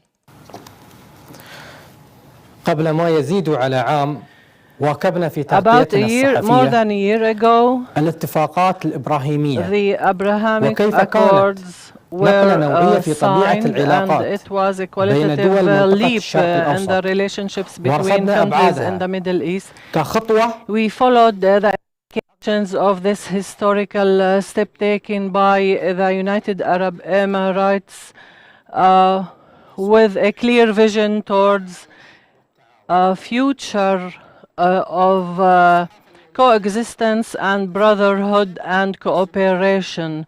We followed in the local newspapers the ramifications of these accords and the politics of the UAE and how it could implement the principles of the accords within its own legislation and politics and daily practices. And this is a unique vision of the UAE since its establishment, which was carried on generation after generation. The media is a reflection of the society, and it harbors what is positive for its own people and contributes to the education of future generations that foresee abandoning conflicts and stressing on brotherhood. Peace is a major value in all three Abrahamic religions. It is the key for the prosperity of every nation and of our converse. We are going forward to educating generations that work for peace and disseminate hope within their own people that transcends differences in religions. We are aware of the importance of promoting education for peace within media and through media to resist the hate speech and to see the other through equality and through fraternity and abandoning all conflicts. This is a unique role that UAE took on itself in the year 2019, which was declared the Year of Fraternity. Through the Abrahamic Accords, High Council for Islamic Communities was established, and the Islamic Higher Council was also established in order to promote justice and promoting peace. Our newspaper Al-Ittihad followed the Pope's pilgrimage and his call from Vatican towards humanity through the Abrahamic Accords, which were signed in Washington in the USA. And on the 15th of September 2020, the editorial of our newspaper talked and focused on the Abrahamic Accords. Following this historical event, as well, in parallel, also Yedeot Achronot published a similar editorial on the same topic, and in cooperation with Yedeot Achronot, we continued to publish similar articles, as well as Yisrael Hayom, another daily newspaper in Israel. We all promoted the accords and talked about the cooperation between the UAE and Israel. On the 3rd of August 2021, and on the anniversary of the 1 year to the Abraham Accords, we followed the events carried out in UAE and stressed the positive new atmosphere and the new challenges in cooperation in agriculture, science, climate change, and media. The newspapers in both countries should continue to talk and write about the cooperation between the two countries and very vital topics like high-tech, artificial intelligence, logistics, healthcare, environment, agriculture, and water issues. The accords started a new era of coexistence in our area, followed by similar steps of Saudi Arabia, Morocco, and other countries which adopted this new vision towards a future of peace and coexistence and fraternity. Media should harbor teams who are able to write and promote for such values and to combat the speech of the hate speech and which is deviant, and should harbor a speech towards a common future that will enhance human values.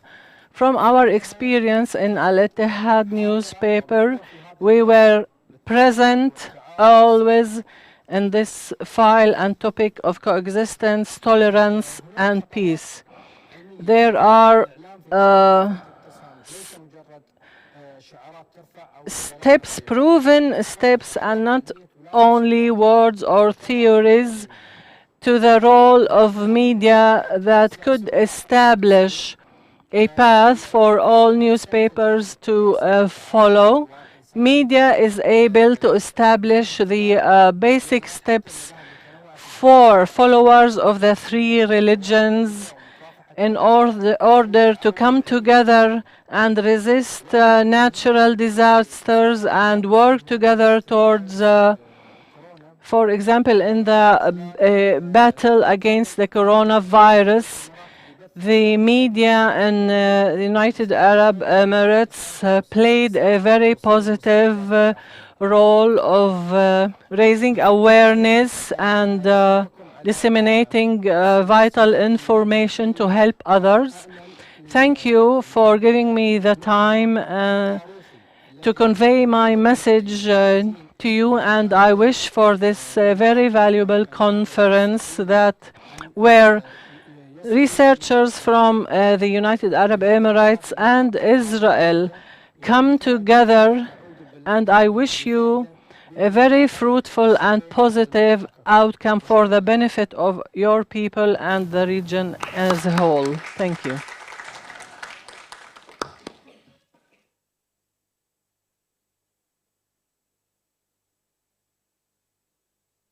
I couldn't help but being reminded لم يسعني إلا أن أتذكر Martin Luther King, and I feel I'm quoting too many people today, but he once said, we either all work together as brothers or perish together as fools.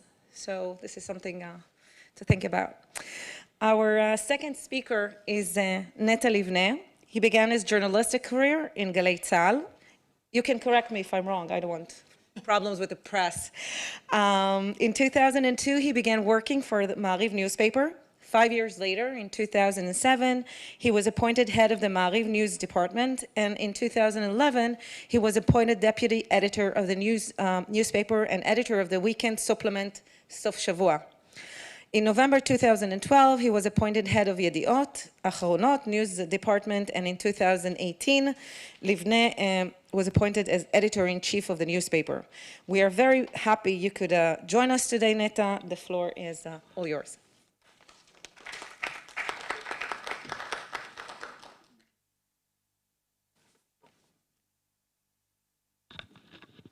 שלום לכולם, צהריים טובים. מכובדיי באי הכנס ומארגניו, פרופסור רבי. זהו כבוד גדול עבורי כעורך העיתון הישראלי ידיעות אחרונות, לשוחח איתכם כאן בוועידה ראשונה מסוגה, שנה לאחר הטקס בו חתמו המדינות שלנו על הסכם שלום היסטורי. נושא המושב שלנו הוא תפקידה של התקשורת בתהליך השלום. ואני מאמין שבהסכם השלום הנוכחי, זה שאנחנו דנים בו הבוקר היום, את ניצניו אנחנו רואים בשנה האחרונה, לתקשורת היה תפקיד מכריע. העיתונות היא שמחברת בין שני עמים שכרתו שלום. עיתונות היא שאפשרה לי כעורך עיתון ישראלי לכתוב לפני שנה מאמר ראשון מסוגו בערבית אל הקוראים באיחוד האמירויות, חמד הזכיר אותו, ולפרסם אותו במקביל בעברית בעיתון שלנו. היא שאפשרה לעורך הראשי של עית אחד, מר אל-כעבי, לפרסם מאמר באותו בוקר אצלנו לקוראים בישראל. אתמול מר כעבי ביקר אצלנו במערכת והביקור מאוד מרגש. עיתונות היא הטיוטה הראשונה של ההיסטוריה, אמר המו"ל המיתולוגי של הוושינגטון פוסט פיליפ גרהם כבר ב-1963. והנה דוגמה לסיפור עיתונאי שהניע תהליך היסטורי. בחודש יוני 2020, שגריר איחוד האמירויות בארצות הברית פרסם מאמר נדיר וראשון מסוגו בידיעות אחרונות. אני מבקש לקחת אתכם לרגע אל מאחורי הקלעים של המאמר המדובר הזה. המיליארדר הישראלי-אמריקאי חיים סבן סיפר לא מזמן בריאיון כי השגריר יוסף אלוטייבה פנה אליו קודם לכן והתייעץ איתו היכן כדאי לפרסם מאמר כדי לפנות ישירות אל הקהל בישראל. הוא שאל אותו אם כדאי לבחור בוול סטריט ג'ורנל או בוושינגטון פוסט, וחיים סבן השיב לו, השתגעת? רק פרסום בעיתון ישראלי יעזור לך להרעיד את המדינה ולפנות באמת ישירות לקוראים בישראל. סבן סיכם, אני חייב להודות שמה שקרה אחר כך התרחש במהירות שלא תיארתי לעצמי. השגריר אלוטייבה אכן בחר את העיתון שלנו, את ידיעות אחרונות, כדי לפנות לקוראים בישראל ולהסביר לו את העמדה של איחוד האמירויות. אי אפשר, כך הוא כתב, להמשיך בתוכנית הסיפוח ובמקביל לקוות לקשר טוב ולנורמליזציה עם העולם הערבי. מאמרו של השגריר זכה לכותרת הראשית באותו בוקר ועורר תגובות רבות בישראל ובעולם. רבים בישראל מעריכים כי למאמר הזה היה תפקיד מכריע בשינוי עמדתה של ישראל באשר להטלת הריבונות והסיפוח. עצירת המהלך בידי הממשלה הקודמת היה אחד הזרזים המשמעותיים לחתימת ההסכם. תהליך הנורמליזציה בין המדינות הגיע לשיאו חודשיים לאחר מכן, באותה הכרזה של נשיא ארצות הברית דאז טראמפ, ולאחר מכן בחתימה המפורסמת בבית הלבן. תפקידה החשוב ביותר של העיתונות הוא חשיפת האמת. העיתון שלנו, ידיעות אחרונות, הוא זה שחשף את ההסכם בין ארצות הברית לאיחוד האמירויות למכירת מטוסי F-35 מתקדמים החמקנים, שהיה בידיעתה ובהסכמתה של ישראל. ראש הממשלה דאז, מר נתניהו, הכחיש את הפרסום וכינה אותו חדשות מזויפות, פייק ניוז. Mr. Netanyahu denied it and called it fake news, but we verified that the story is real and accurate. Both Emirati and American officials confirmed it. We then published several articles in Yediot Ahronot. The articles argued that this is enhancing Israeli security. This is a deterrent against Iran. The UAE and Israel are on the road to becoming allies. Dear friends, newspaper editors throughout the world devoted most of their front pages in the past 2 years for the coronavirus pandemics, endless graphs, infographics detailing the spread of the virus, scope of infections and death tolls. Peace agreement between Israel and the UAE and the normalization with Bahrain provided us with welcome and blessed respite, the opportunity to publish good news. A year ago, we were still hoping that the people of UAE would come and visit the holy city of Jerusalem and the metropolis of Tel Aviv, and that Israelis would see Burj Khalifa and visit the United Arab Emirates, admire the beauty of Abu Dhabi. A year ago, the thought of an Israeli sipping a cup of coffee in Dubai and reading Ittihad, or Emirates sitting in Tel Aviv and reading Yediot Ahronot seemed like a distant dream, and here dreams come true. Assalamu alaikum wa shukran lakum. Thank you very much. Our third speaker for this panel is Dr. Nir Boms. He's a research fellow at the Moshe Dayan Center, Tel Aviv University. He's the chairman of the Syria Research Forum and the Gulf Israel Policy Forum, as well as the coordinator of the TAU workshop on Israel and the Middle East and the Khiwar Forum for intra-regional dialogue. Dr. Boms received his doctorate from the University of Haifa. His dissertation analyzed the influence of information technology on the creation of civic society in Syria and Iran. He holds an MA degree in the fields of political science and Judaic studies from the University of Maryland. He currently teaches at the Rotberg School of the Hebrew University in Jerusalem. In addition to Tel Aviv University. His 2016 book, Expecting Democracy, deals with the influence of expat communities on democracy discourse in the Middle East, and his recent book, The Syrian War Between Justice and Political Reality, was published in last year, 2020, by Cambridge University Press, is an edited volume on the Syrian war. So I'm very pleased to invite Dr. Boms to the floor. Thank you. Take it.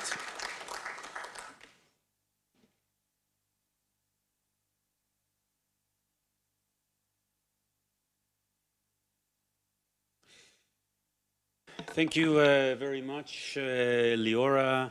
Shalom, אחר צהריים טובים, أهلا وسهلا وسلام لكل ضيوفنا من أبو ظبي. This is really a pleasure to be here and to experience these days with you. With your permission, I'll probably be slightly more conceptual in this short presentation and divide it into two. One, speak a little bit about the issue of media. I mean, I think I remember now Liora is giving us into the moods of quotes. And you remember Mark Twain, who says that when you read the newspaper, you are, if you don't read the newspaper, you're not informed, and if you read the newspaper, you're misinformed. But this has been the media. If you recall the pictures, some of them I still remember as a child, and thereafter in history, the good old revolutions of the 70s and 80s and the 90s in a variety of places used to be, you know, where are we trying to conquer first is the TV tower. Because when we control the media, we control the mind. However, I think the contemporary media environment offers different challenges that it's important to conceptualize. This is a snapshot which I thought I found interesting from June of 2009. This is not the beginning of social media. This is already a decade into, into this, or I guess not to all of this, but look at the proliferation of this.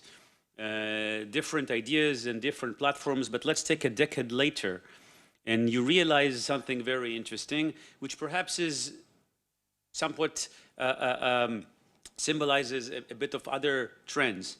So we see less platforms and we see new empires, and in that sense, certainly very much Facebook, that have taken over the entire scene. So the process of globalization that has very much been completed with the media revolution has an interesting paradox in it. Because on the one hand, we now have access and we are now all on the same network and we can all really meet everyone. But when we go and analyze some of the studies and the algorithms, even though Facebook keeps on changing them, one of the most interesting things we see is that each one has its own social media world.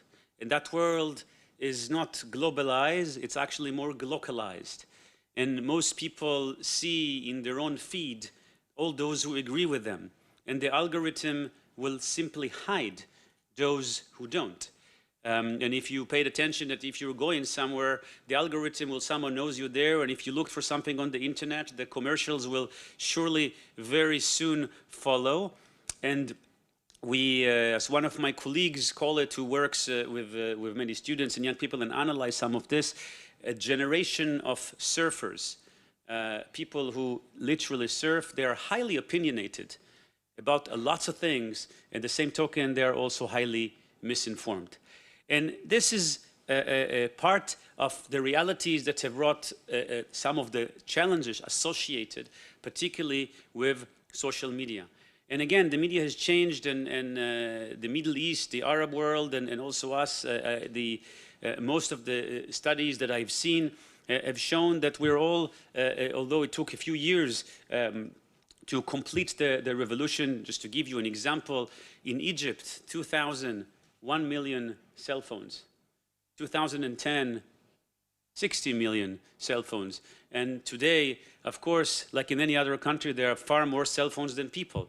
And then people get their news more and more through social media, with Facebook, the largest one, being in the lead, and then WhatsApp and YouTube. And this also means that this is, again, the localized phenomena. Which group are you affiliated with? We can no longer control so easily the idea. The media tower doesn't matter so much, because even if we control it and we beam one thing, then it's very easy to establish another. This also created other problems. You know, we used to have a media revolution. Now we talk about social media revolutions. And when we speak about radicalizations in many places in the world, unfortunately, again, studies point us to the fact that media plays a role and not a positive role when it comes to that. Why? Because it's becoming easier to propagate hate. Here, we have seen that not so long ago with this issue like the naive intifada. But if you go in even further, perhaps one of the most radical but fascinating stories is the story of the Islamic States, of Daesh. Here you have a phenomena that brought people from over 60 countries who have never been in Syria and Iraq and found their way through the virtual world to become a part of a very real war. And the process of radicalization that takes place is a dangerous process. And that has to do with the narrative or the narratives that has to do with media. Of course, this is not a very broad lecture about media, because what we are trying to do here is to discuss what can be done in the context of our agenda of promoting the Abraham Accords. And really, if I were to summarize it in 2 words, I speak about this. The real challenge that we have is how to show and demonstrate this mindset. For my summation of the vision of this entire move is moving from the win-lose and into the win-win. You know, in the Middle East, we're stuck with this idea of win-lose. Somebody needs to win and somebody needs to lose. That's usually a part of history. That's how empires rise and fall. That's how wars are being fought. Somebody needs to win and somebody needs to lose. The problem is that certainly when we looked at the last decade, there are too many of us who were lost. I spent, as you've heard, 10 years on the crisis in Syria, and I can tell you that every Syrian I ever spoke with lost. Talking about every second Syrian loses his or her home, a third of the country become refugees outside the country, another third refugees inside the country, and similar stories can be said about Yemen, about big parts of Iraq, more recently about Lebanon. We have too many people who lost. And part of the reasons why they lost, which I think has to do with the new vision and in some ways also with the Abraham Accords, is the realization that radical agendas and intervention of radical players and attempts to create battles, radical battles that has to do with win and lose have dominated the space. And what we need to do is showing win-win. How do we need to show and what can we do with win-win? And this is perhaps connected to what we've heard from my 2 colleagues as well, focusing on the fact that the moves that we are involved with are there to create a win-win. A win-win in a variety of fields. But what is a win-win? It's a gestalt. It's a whole that is larger than the sum of its parts. I am making an agreement with you, not that I will gain and you will lose, that both of us will gain. Of course, it works on the business sphere, but it works on many other spheres. And I tried to just outline 4 main areas of where I think that this is the direction that we need to go through. So some people, and I think Professor Rabi mentioned this yesterday, you know, we tend to quote things and sometimes people tend to, well, what is this? Why tolerance, peace, prosperity? But no, this is true. The notion that the idea of tolerance can bring to peace and can bring prosperity is a very powerful one. Take another, just a recent example from Lebanon. We cannot delineate the maritime border between Israel and Lebanon, which means Lebanon cannot dig and extract gas from its own sea. Lebanon, with a depleting economy, with a pressure from Hezbollah not to do so, cannot be able to fix its economy, and it's not going to be able to go in a path of reconstruction.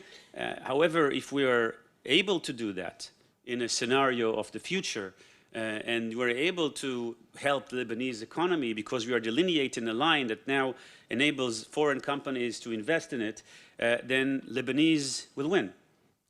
And if we're able to show, just like the ambassador quoted today, the number, the GDP that is now growing, the financial deals that are able to bring prosperity for both countries.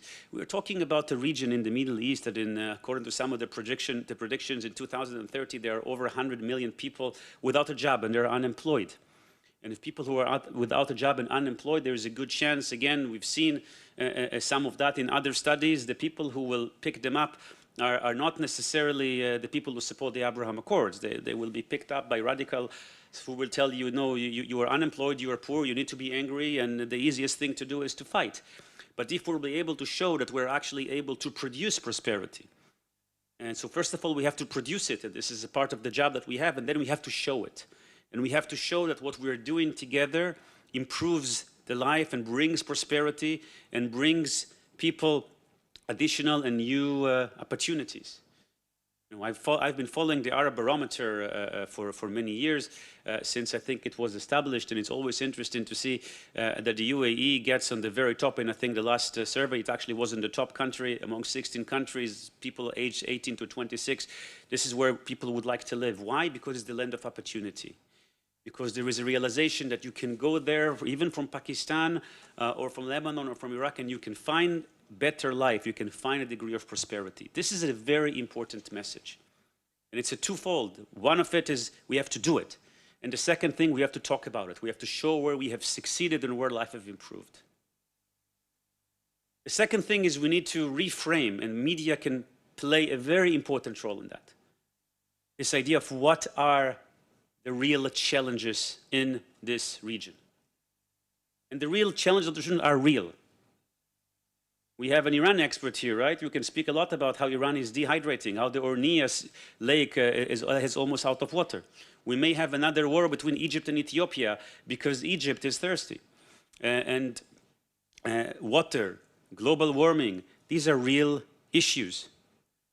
Radicalization is a big issue. And this is something very much recognized by the UAE, but I think by any others, when you understand that when you have radicalization, when you have somebody now blowing a pipe that brings, let's say, oil or something else, then you're doing two things. First of all, you're hurting the prosperity of many others. It's much easier to blow something than to take it apart than to fix it. It's going to take much more difficult to fix than to destroy. But when you have radicalization, again, you are hurting the prospects of livelihood, prosperity, employment. So radicalization, the economy, the environmental threats, and again, coming back to the surveys that my colleague here, Fayed, is also very familiar with as a person who's doing data for trends, when you see like, what are people worried about? At the time, by the way, it was very interesting that ISIS, I think in 2015 and 16, was the #1 worry, concern of Arab youth. They realized, they saw it. And I think they saw it because a lot of that survey was done in many countries, including in the Gulf. They realized that what happens if this comes to me? This is something that threatens my life, if people like that will come my way. And the second and the third was really about unemployment, economy, stability. Because this is an understanding that without stability, we won't be able to have prosperity and we won't be able to have economy. The issues, the political issues came #7 and #8. I was really following that because it was very interesting for me to see where the Israeli-Palestinian conflict fits in all of this, and it fitted #6, #7, and #8. And so we need to show, reframe the real challenges, and showing that working together on the real challenges can, again, take us back to this idea of prosperity. We have to show that people-to-people connection can make life richer. We have to show, because eventually in the localized world, this is about us and everybody about himself. So we need to show that when we're engaging together, our lives become richer. We learn another language. We learn another culture. We have friends from other places. We can be brothers or sisters, just like I heard from Yaz yesterday, which she had her first Jewish friend in the age of 5. And in our globalized world, we need to show that our engagement can make our life richer on a personal level. Make our life richer and make our life better, make our life more interesting. That, if I were to paraphrase and be romanticized for a second, that loving somebody makes more sense than hating him. So we need to show that win-win is possible, is doable, and is powerful.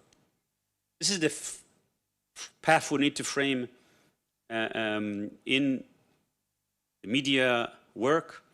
This is the path that I think needs to be shown by civic society groups that will be able to project the work that they do, by the people who do business, by the people who give interviews. And again, since the media is not divorced from all of these narratives, and not all of it, of course, is supportive in this. I will just end by this. This is one of my favorite pictures I found at one point. And yes, you see, this is an old photo. And I think, and I would like to hope, that when we look at the Middle East, we can say that. This is an old photo. We're moving forward. We're trying to create a different world. But I want to end by a cautionary note, because this is easy to be optimistic, and it's easy to speak about the fact that the ambassador wrote an op-ed that can be read both at Yediot Achronot and Al-Ittihad. It's important for the sake of our people and the people in the UAE. But our real challenge is not here and not in the UAE. Our real challenge is elsewhere. Our real challenge is with the social media that is still vastly against a lot of what we're doing. Our real challenge is with the rest of the Middle East that is still very far from believing that peace can indeed bring prosperity. Our real challenge is with those who still believe that somebody needs to win and somebody needs to lose. There's tremendous challenge and tremendous work, but it warms my heart to know that we have great partners to do it with. Thank you.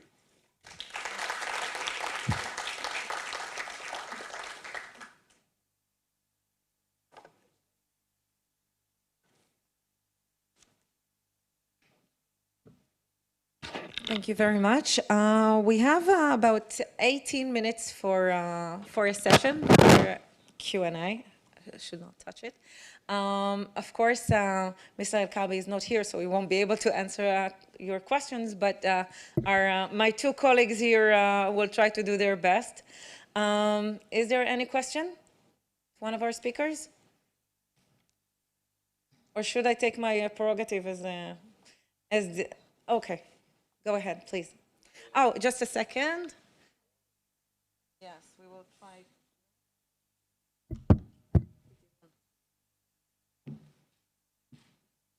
And can we just try, make sure. That's a good idea. Okay. This is to Natalie Fnei and also to Nir. So the past year and the year before that, we saw a lot about Israeli relations with countries in the Gulf, about other Israeli relations with other countries in the Middle East. My name is Joshua Krasna, Dr. Joshua Krasna. I'm a researcher at the Moshe Dayan Center, and I'm also a former diplomat. And one of the things that that's been engaging me for the past 2 years, and by the way, which is very much pointed up to me by what's going on with Sudan now, is as Nir and as all the speakers, there's been real progress here, but it's been sold perhaps to the Israeli public as even more than there's been. In other words, there's been about, but there's been a little more. One of the examples, for instance, is that up until 2 days ago, everybody talked about the 4 normalizations until the revolution in Sudan occurred, and then everybody realized that there were only 3.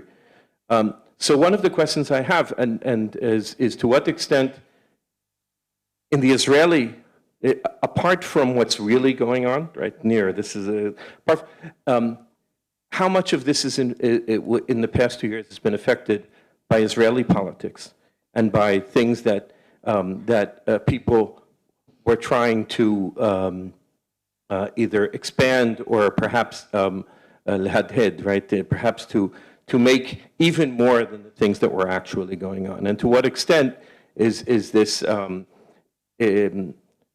could this be leading in Israel to perhaps a disappointment from the process that, that has begun a year ago?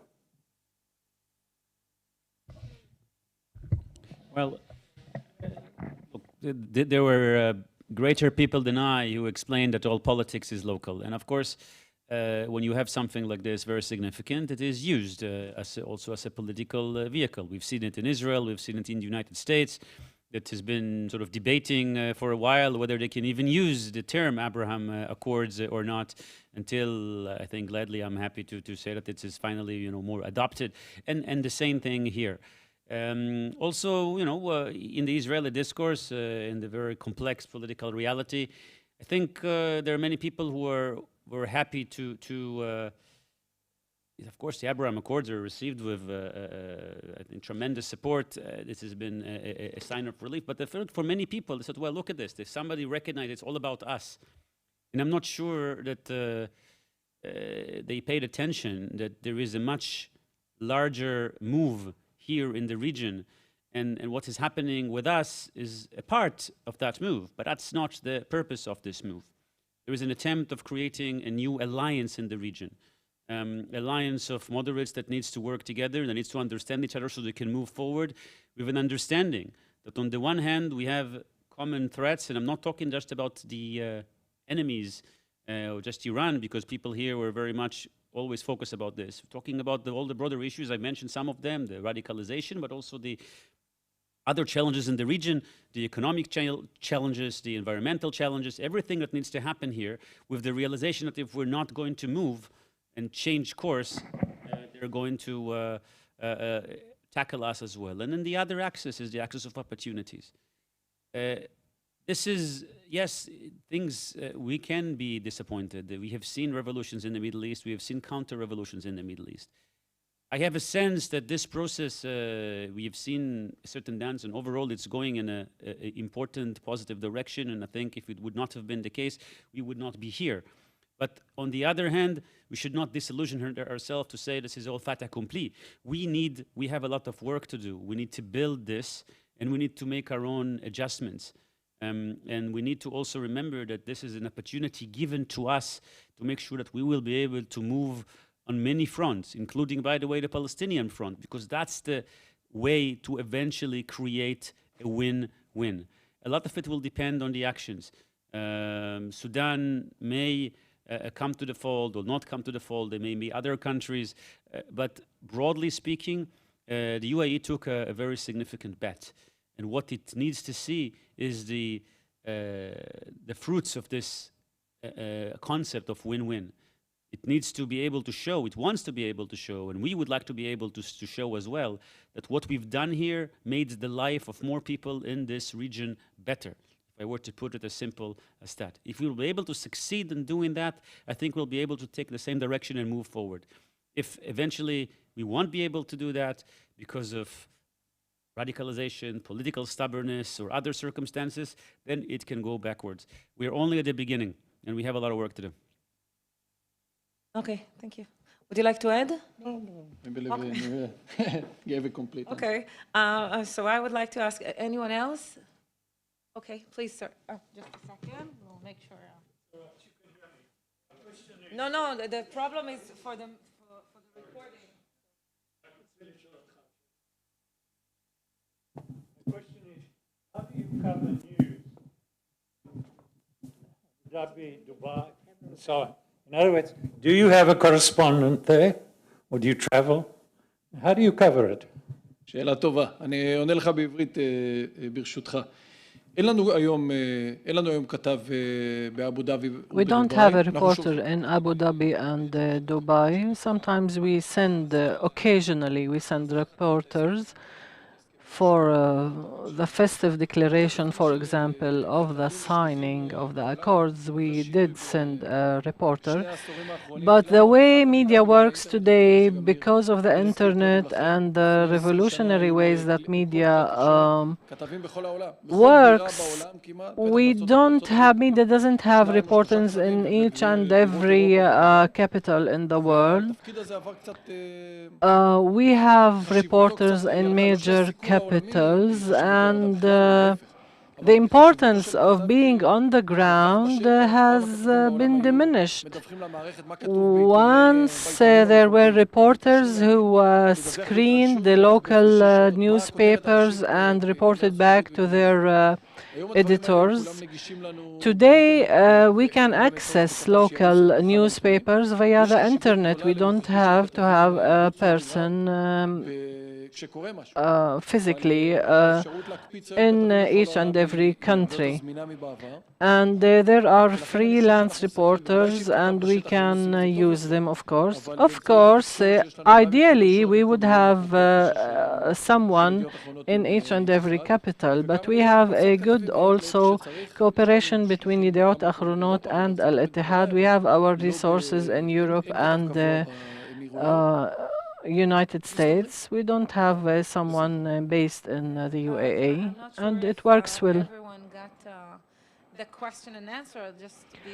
أنا لست متأكدة من أن الجميع حصلوا على الإجابة لأن الترجمة كانت الإنجليزية فقط. تم سؤال نيتا إذا كان هناك مراسل ليدعوت أحرونوت أو أي جريدة محلية إسرائيلية متواجد في الإمارات العربية المتحدة، فكان stationed in different places that can be sent if and when necessary to cover news there. And of course, nowadays with the technology and the connection through the internet, a lot of communication is being handled, and it overcomes the distance. So I hope that I covered more or less the question and the answer. Thank you. Any other question? Yes, please. Ofra. Yes. Oh, this is instead of the gym today, covering the mileage, and my watch is counting. I hope it works, yes. My question is to you, Nir. We all know that social media is two-edged sword.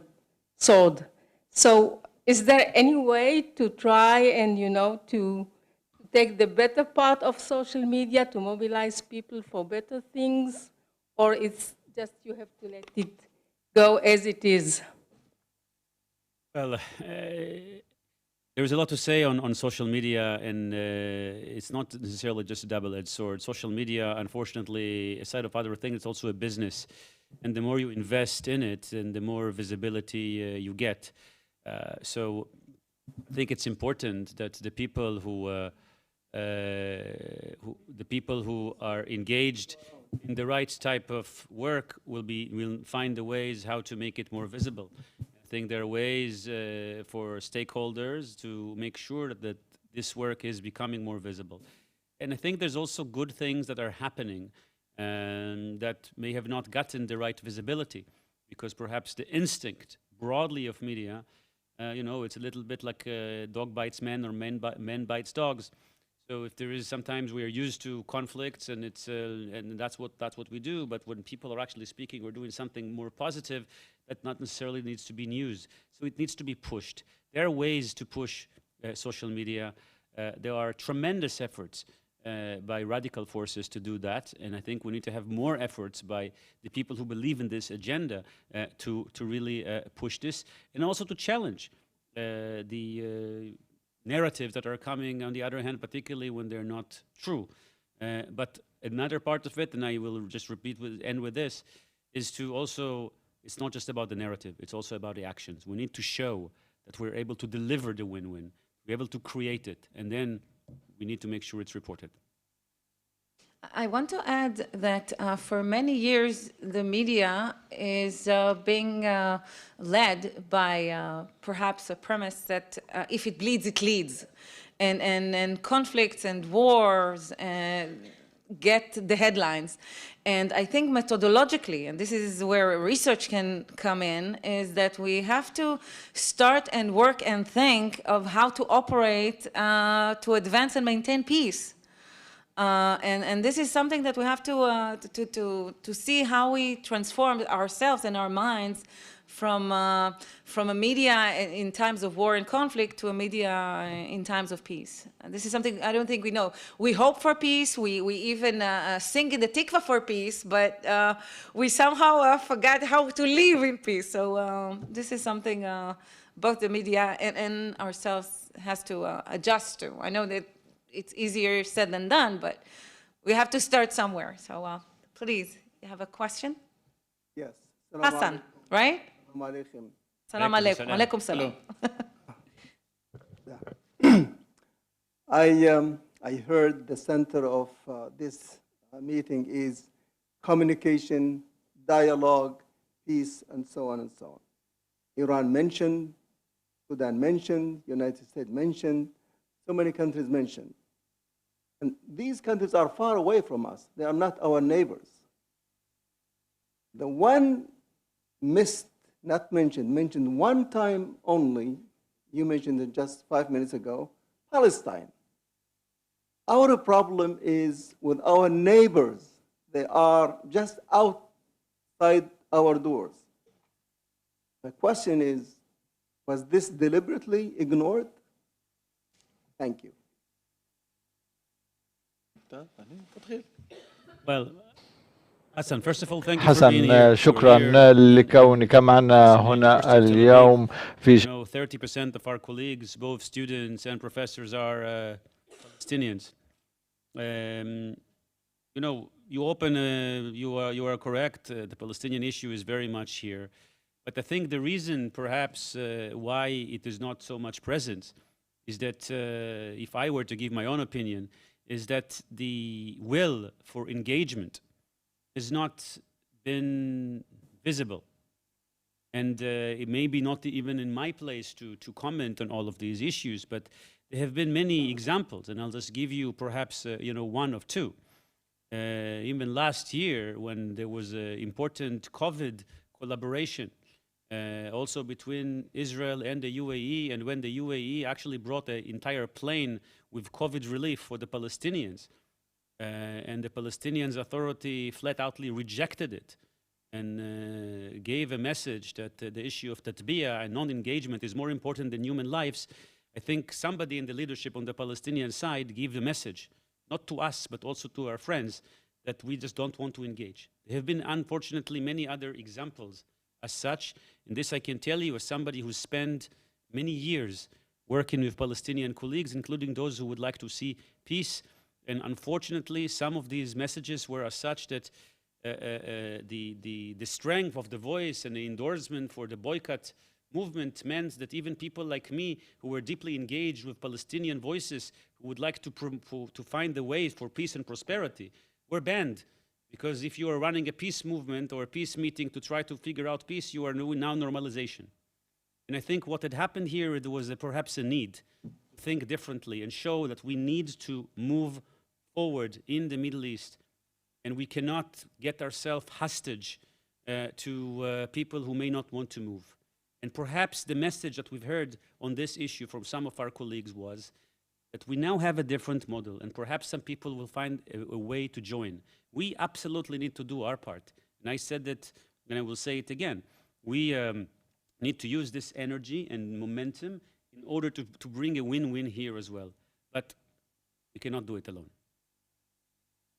Okay, is there any last question? Yes, I'll just make sure that the mic is being handed to you. Oh. Thank you, and this will be the last question. Okay. So first, thank you to both of you for coming and speaking to us. And my question is for Dr. Nir. So over the past year, we've seen a lot of content on social media regarding the normalization of relations and everything, but sadly, students worldwide have been focusing on the negative reactions to the deals. So what can we as advocates and students do to be able to show the people what is actually good about it and how to educate them? So, thank you for the question, because you just validated one of the things I've seen before. Social media works in silos, and sometimes it's too easy for us to be very happy with our own silo, because, it works like this. You look at the social media feed, and you don't understand why somebody disagrees with you, because the entire world that you see on your social media feed agrees with you. You don't see the one who don't agree with you, because that belongs to another silo. What can be done? The two things needs to be done. First of all, you need to be more active, but the other thing is you need to be more engaging. You need to find and get to the other side, to the people who are not a part of your circle. You have to figure out how to engage and create people-to-people circles and move and go to the places that are not usually there. In the social media, you can do it. I was just in Expo a few days ago and began to explore an idea of how we can have a circle there when the entire world, the entire Arab world is there. And I belong to those people who end up, whatever it is, whether it's in the UAE, but also where it's in Egypt, I would go to speak to the Saudis or the Syrians and find a way to find the bridge and find a way to cross to the other side.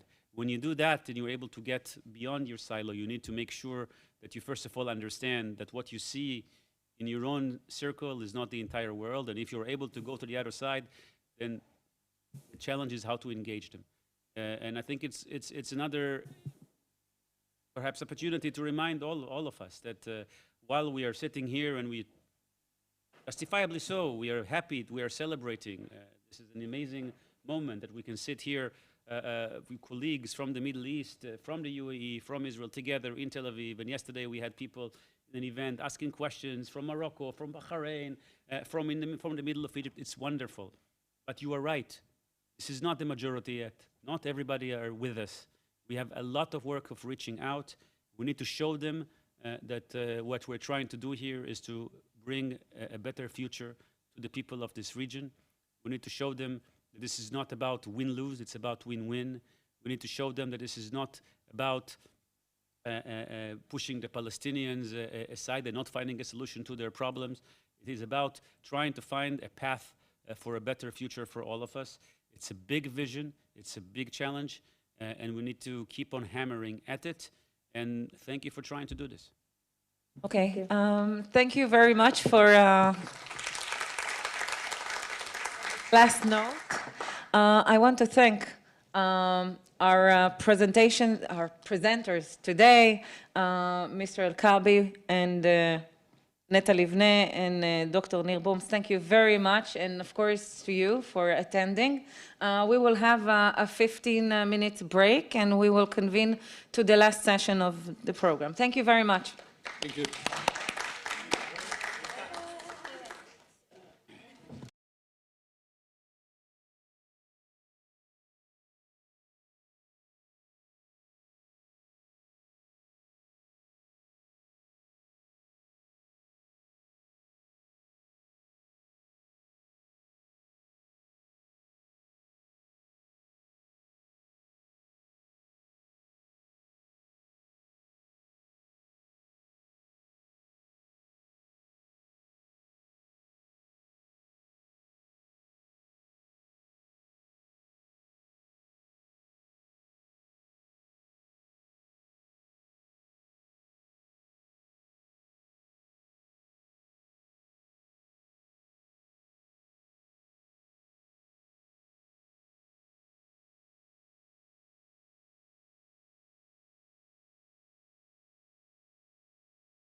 Hi, good afternoon.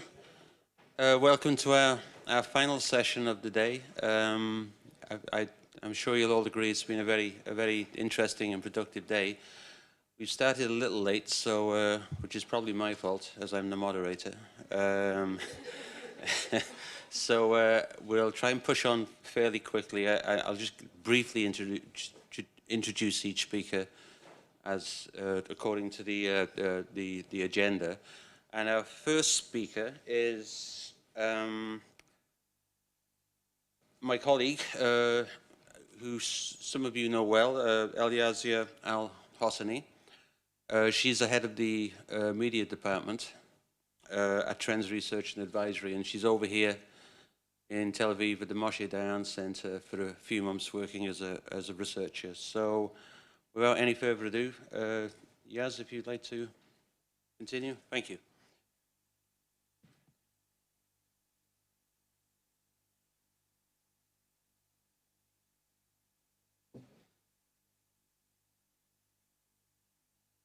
Distinguished audience and friends, ladies and gentlemen, Assalamu alaikum, Shalom Alechem, and peace be with you all. It is both an honor and a privilege for me, as an Emirati female researcher, to be invited to take part in this panel today. I would like to start off my speech with a statement made by His Highness Sheikh Mohammed bin Zayed Al Nahyan, Crown Prince of Abu Dhabi and Deputy Supreme Commander of the UAE's Armed Forces, during the signing of the Document of Human Fraternity in February 2019 in Abu Dhabi. Sheikh Mohammed bin Zayed Al Nahyan said, "The world is large enough for us all, and diversity is a source of richness, not a cause for conflict or fighting. God has created us differently to complement each other and to know one another and cooperate for good, peace, and development of all." I think this statement puts the approach of normalization of UAE's relations with Israel into perspective. UAE is known to be one of the most peaceful, developed, and diverse countries in the region. The signing of the peace agreement and the normalization of relations with Israel, to any serious observer of the UAE's policies, will not be surprised. The agreement is a natural outcome of the UAE's approach to tolerance, moderation, and acceptance of the other, irrespective of religion, race, and ideology. It has been a year since the signing of the Abraham Accords, during which I have visited Israel twice.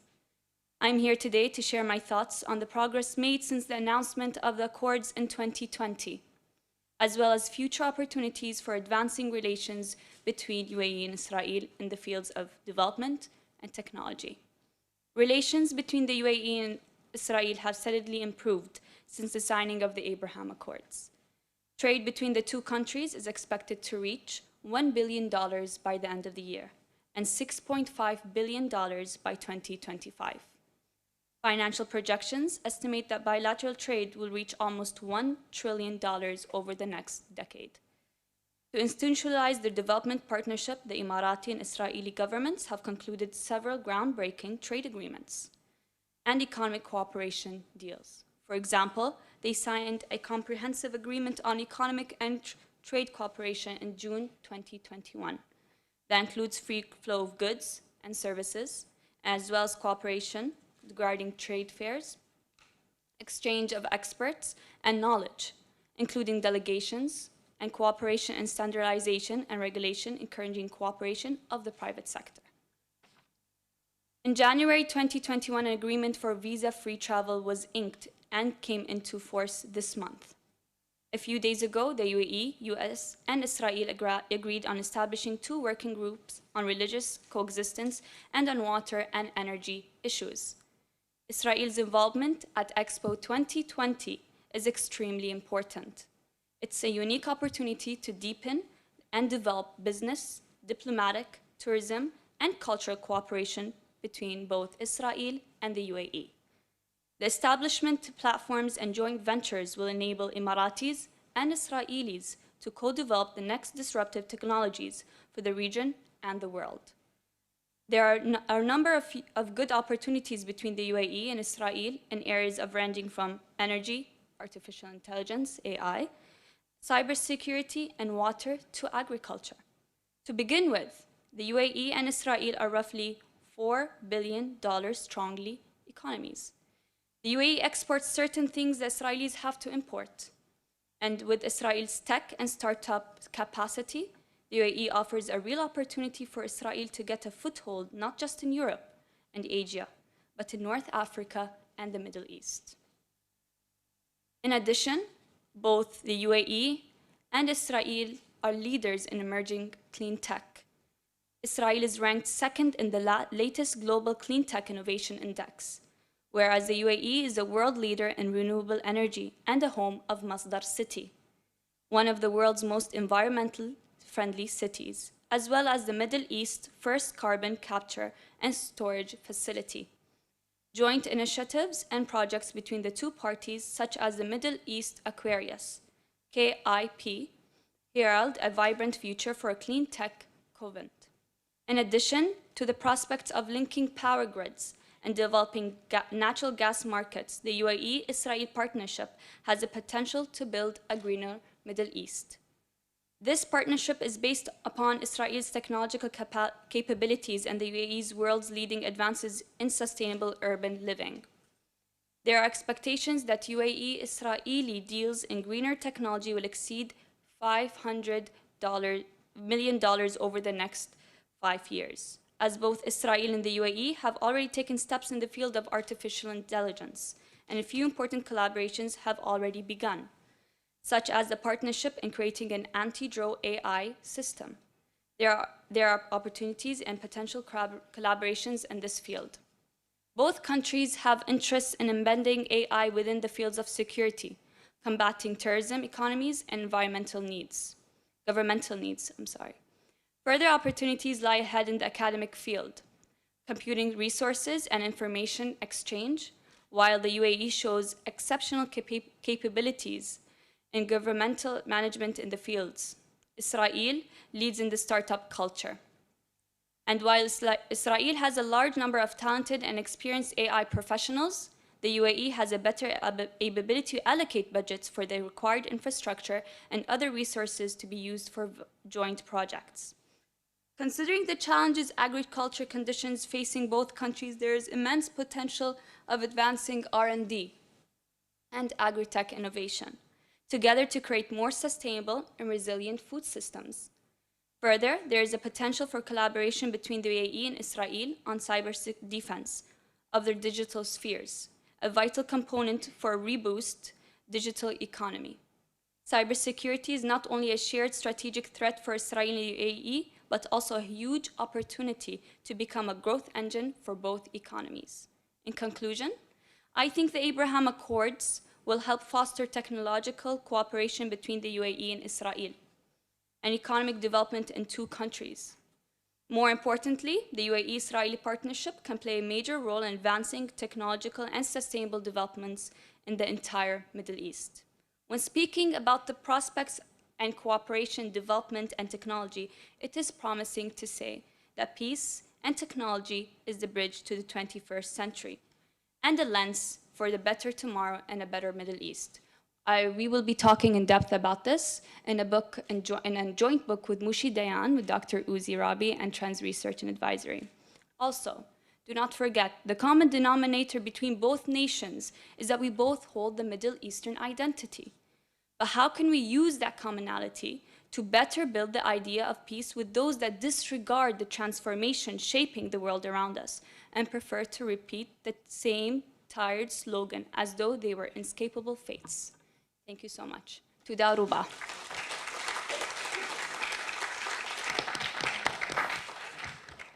Hey, thanks so much, Eliazia. Very brief and insightful as usual. Thank you so much. And now I'd like to invite Ksenia Svetlova, who is the director of the program on Israel-Middle East relations at the Israeli Institute for Regional Foreign Policies, as we know as MITFEM, of course. Please, Ksenia, the floor is yours. Thank you.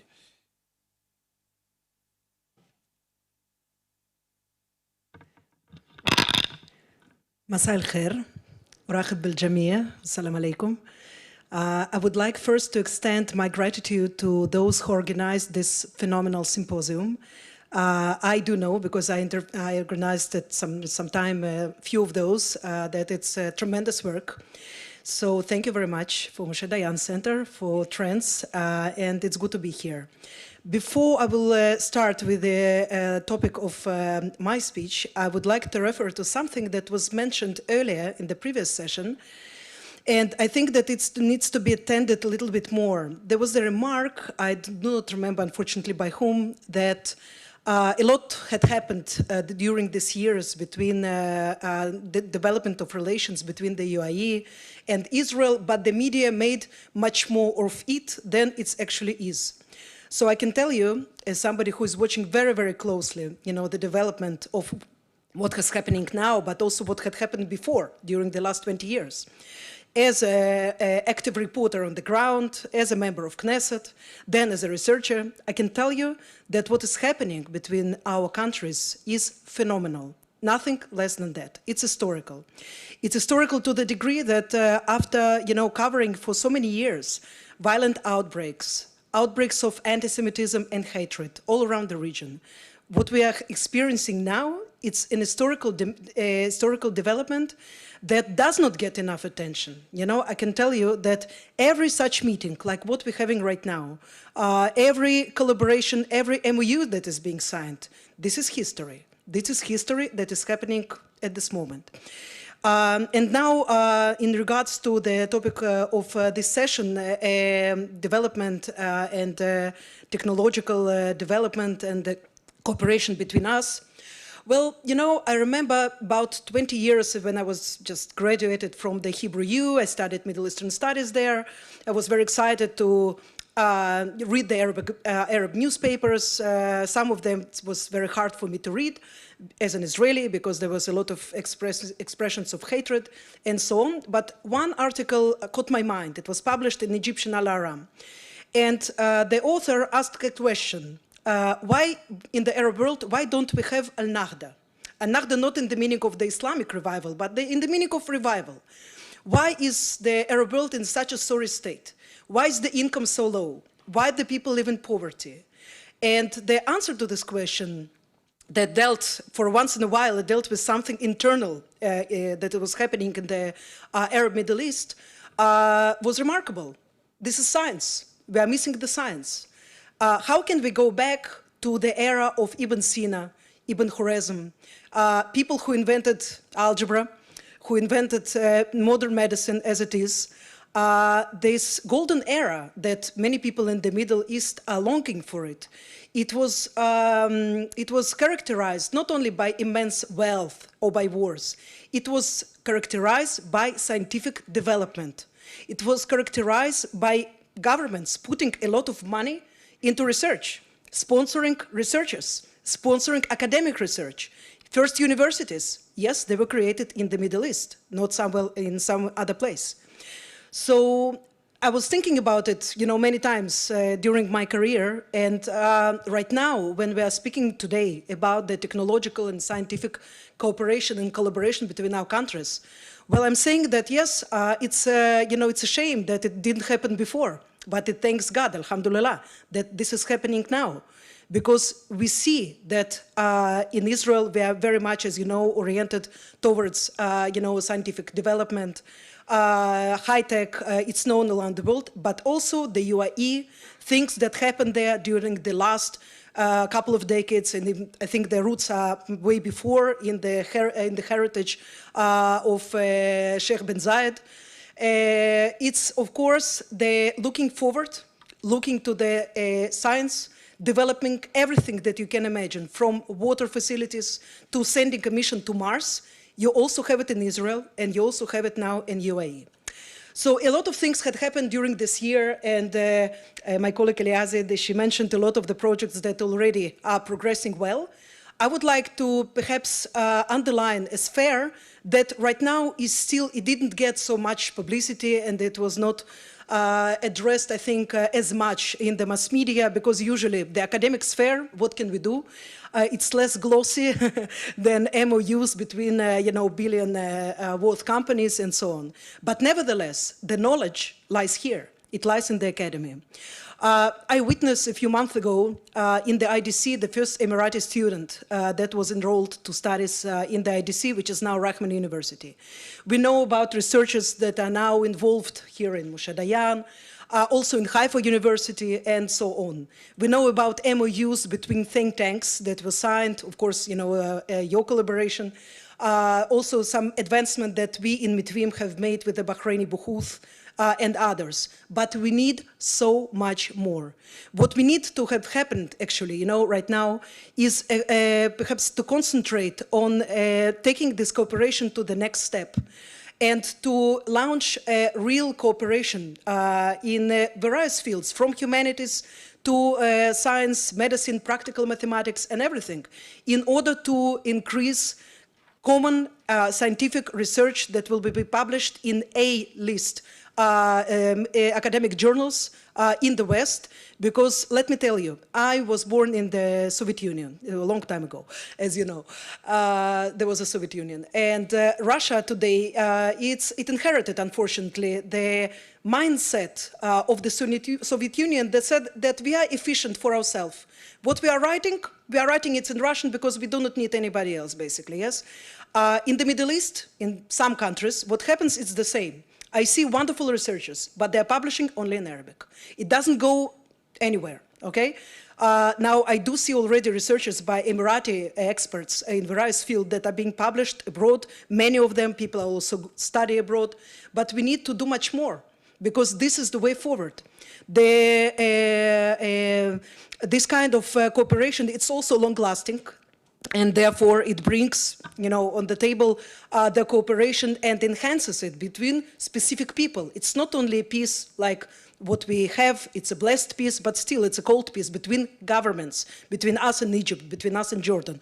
But this is a real peace. This is a real deal. These are people who are writing academic paper together. Do you know what it is? It's harder than having a baby in a couple. And I have three, I should know. To produce a book together, forget about it. This is years of common work, of common labor.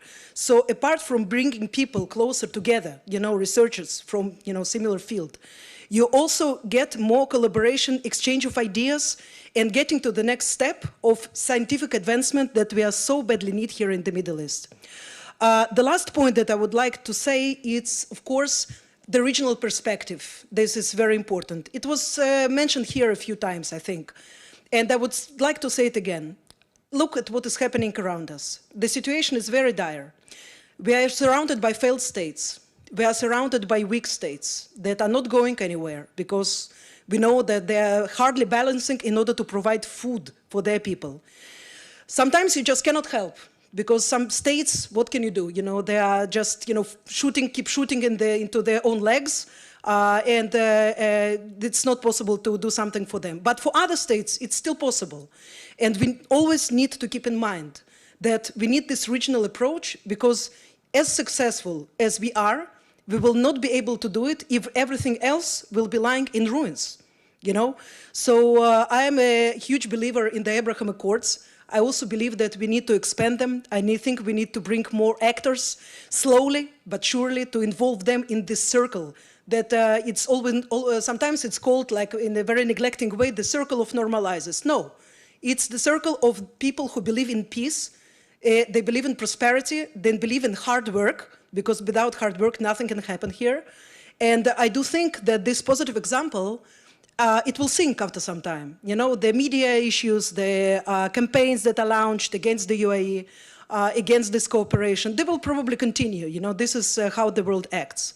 But we need to go forward, just as my friend Dr. Nir Bohm said. Nevertheless, we have to go forward and continue moving all the time, because if you don't move, you go back. This is the nature of life. Thank you very much.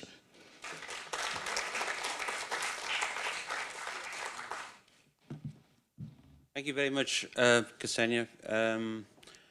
And I'd like to endorse what you said about this agreement being the real deal. I mean, there's certainly a very strong sense this agreement, the Abraham Accords, is not just a kind of exchange of text between governments, but it is a real meeting of minds and a genuine relationship that will be built on shared interests. I mean, speaking as a British national resident in the UAE, I've been impressed. There's immense interest in the UAE, in Israel. I mean, in terms of formal cooperation, but just basically visiting the country, getting to know the culture better. So, from my perspective, as someone who's been resident in the UAE for a long time, but knows it, I know it quite well, is this relationship is going places. I think it's going to be much more than a cold peace as you described it.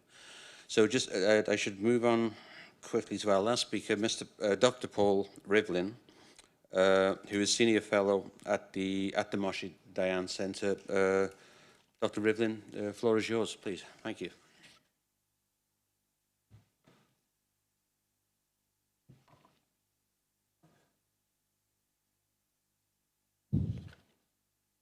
I'm going to talk about technology, but I just have to make some adjustments here to use it.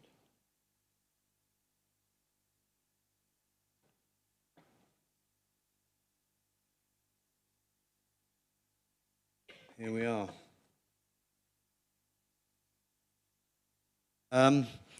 I'm going to talk about technology and the possibilities for cooperation between the UAE and Israel and some other models. But before I begin, I just want to say my concept of technology is that it's mainly up here. It's mainly imagination, scientific and technological knowledge, some degree of experience, but perhaps not too much, not conditioned experience, but experience which can be adapted, and that requires the imagination. And then lying around something that we're going to examine, of course, is the environment in which all this takes place. So where is technology going? I'll try and have a look at that. What about ecosystems, the environment for firms, national systems, education, technological education, and where does this lead in terms of cooperation between Israel and the UAE? To what extent can we say anything useful about where technology is going? By its very nature, the future is unknown. I'm always being asked what's going to happen, and I generally tell my wife that I have no idea. But we can identify frontier technologies where, to a certain extent, trends from the past move forward, and these have been identified, and I'll talk a bit more about them, with phenomenal growth. The investment in 11 technologies that in 2018 took 350 billion is expected in 2025 to take 3.2 trillion dollars. So we're talking about exponential growth of investment in certain fields. And I have tried to use here different sources and different methods to see what they are. You won't be able to, maybe you can see this, but we've got a list of the technologies that are at the cutting edge. The first is perhaps AI, artificial intelligence. From what I read in the newspapers, we now have artificial intelligence on the battlefield, in the laboratories for the battlefield, as well as for civilian applications. I read that in Dubai, the metro doesn't have human drivers, and in Israel, we don't have any metro yet. So let's see where we go. I remember when I was doing my doctorate in going backwards and forwards from Egypt, somebody said, you see, we've got a metro, the French are building it. I said, yeah, and we're going to build it ourselves, and it'll take, pharaonic time. Blockchain, drones, 5G, 3D printing, gene editing, IoT, the Internet of Things, is unbelievable. Some of these fields, I find it very difficult to get my head round. Big data, well, that's more my cup of tea being an economist. Robotics, that's what I sometimes think that I am. Nanotechnology, well, my son works in that, so I'm supposed to understand it. And everything to do with sun power. And here, obviously, Israel and the UAE are, out there in the front. What about the trends on the Israeli side? I'm going to inevitably say more about Israel. Where's the foreign investment been? Well, if we draw a map of it, and this is from an official government report, we can see that it's concentrated in terms of numbers of companies in AI, and if you use a different measure, percentage of capital raised, then maybe you'd get food tech. But you can see this agglomeration of fintech, industry in general, digital health. Here there is and there will be enormous room for cooperation between Israel and the UAE in terms of hospitals. I know there are links already. Agrotech, I listened to the UAE Minister for Environment, a very impressive lady talking about projects using seawater for growing foodstuffs, the whole chain. In Abu Dhabi, it was last night in a webinar. Communications, e-transport, the revolution in transportation, which you in the UAE are well ahead of us in Israel. This is one of our big weak points, but perhaps we will feel the gains in the future. And then if we make this a little more up to date, we get a slightly different pattern. We've got to be very careful making these comparisons, because here in 2020, provisional figures suggest that the biggest sector is cyber. We were talking about that before. This seems to me unbelievably important. I mean, it's almost there. If we want to live in this world, we need safe cyber in the same way as we need safe water. Every day we're seeing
part.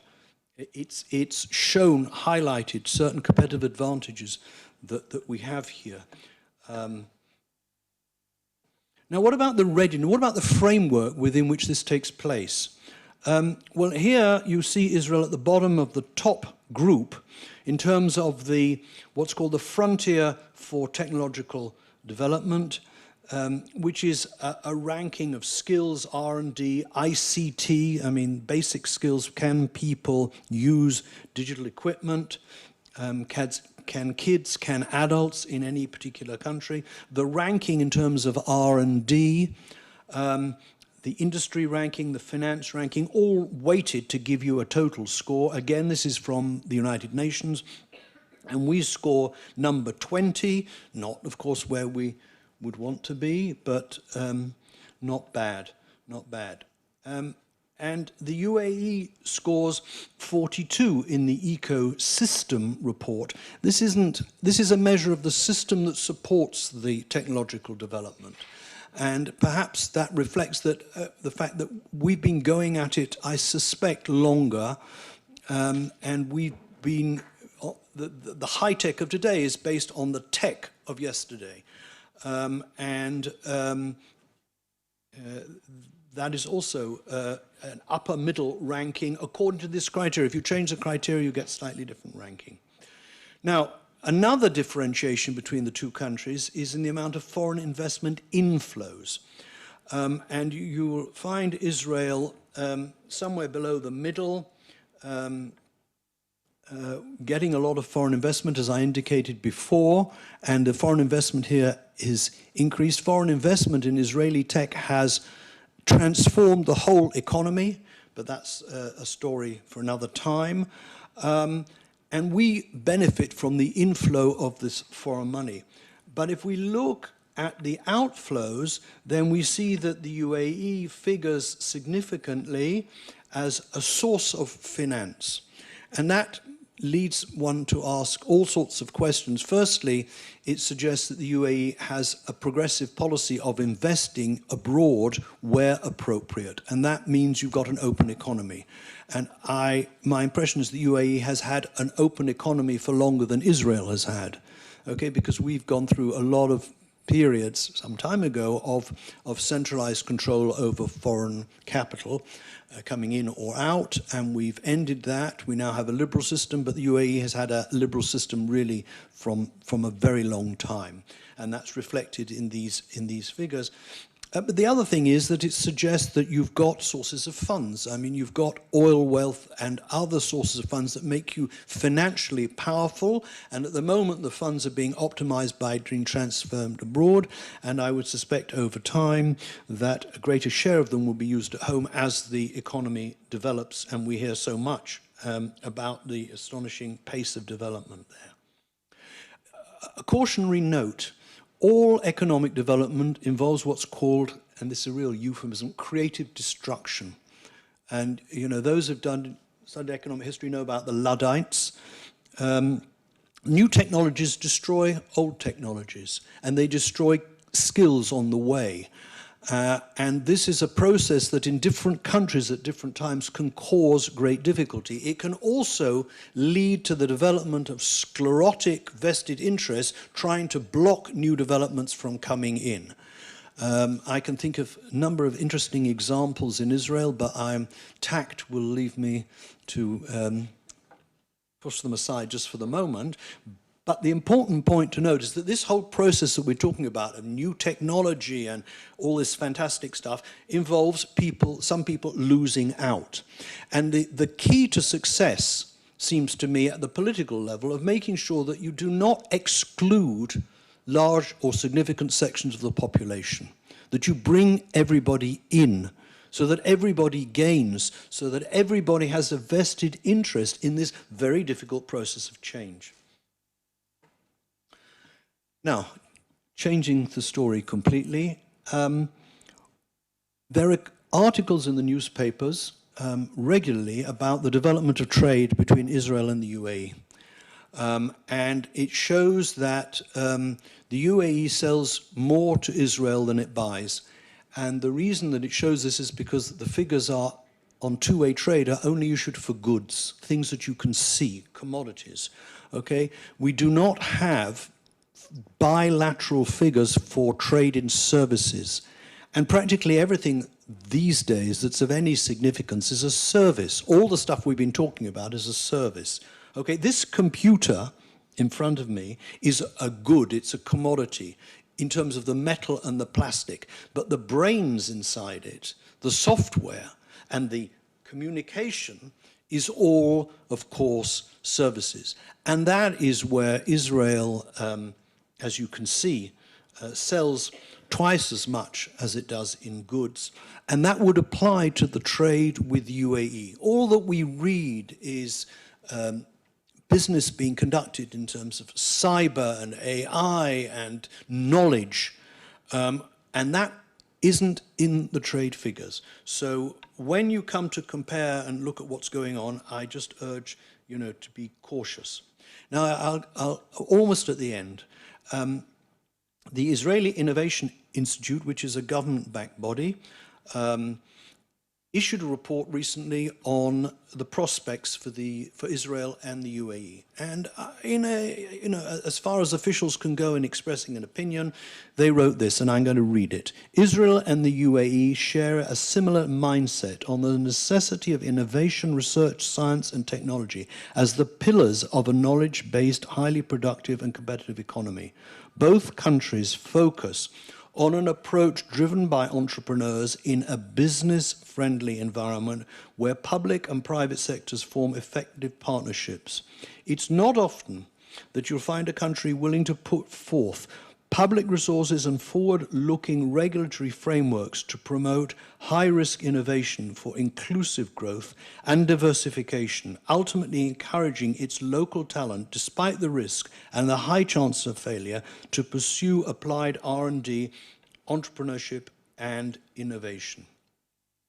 While both countries have some weaknesses in the tech innovation space, their strengths complement each other and subsume the potential for creating a superpowered technological partnership. UAE is consistently ranked higher than Israel in its institutions, political and regulatory environment, and infrastructure. Israel consistently holds the top global spots on particular G11 innovation facets such as VC, R&D, entrepreneurship, high-tech production, while the UAE is ranked consistently low in knowledge and technology outputs. Now that leads me to my final words, and this is how I began. It's all about people. And the stability of the system is all about including people and not excluding them, and that's why government makes the difference.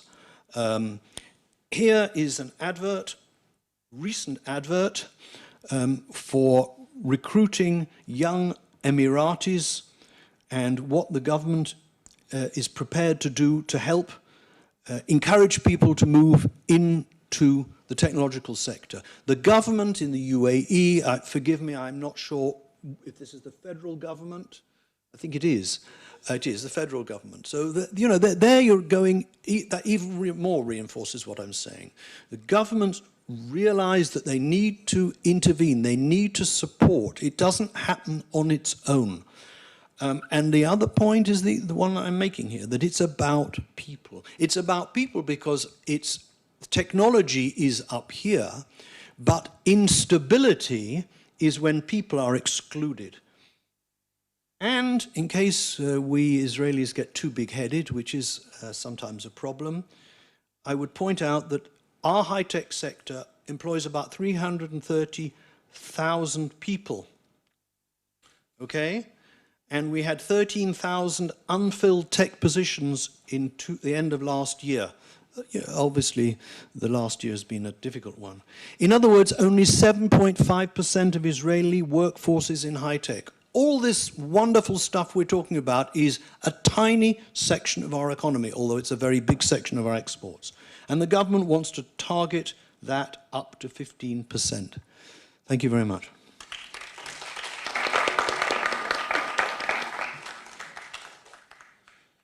Thank you very much, Dr. Rivlin. Very, very interesting presentation.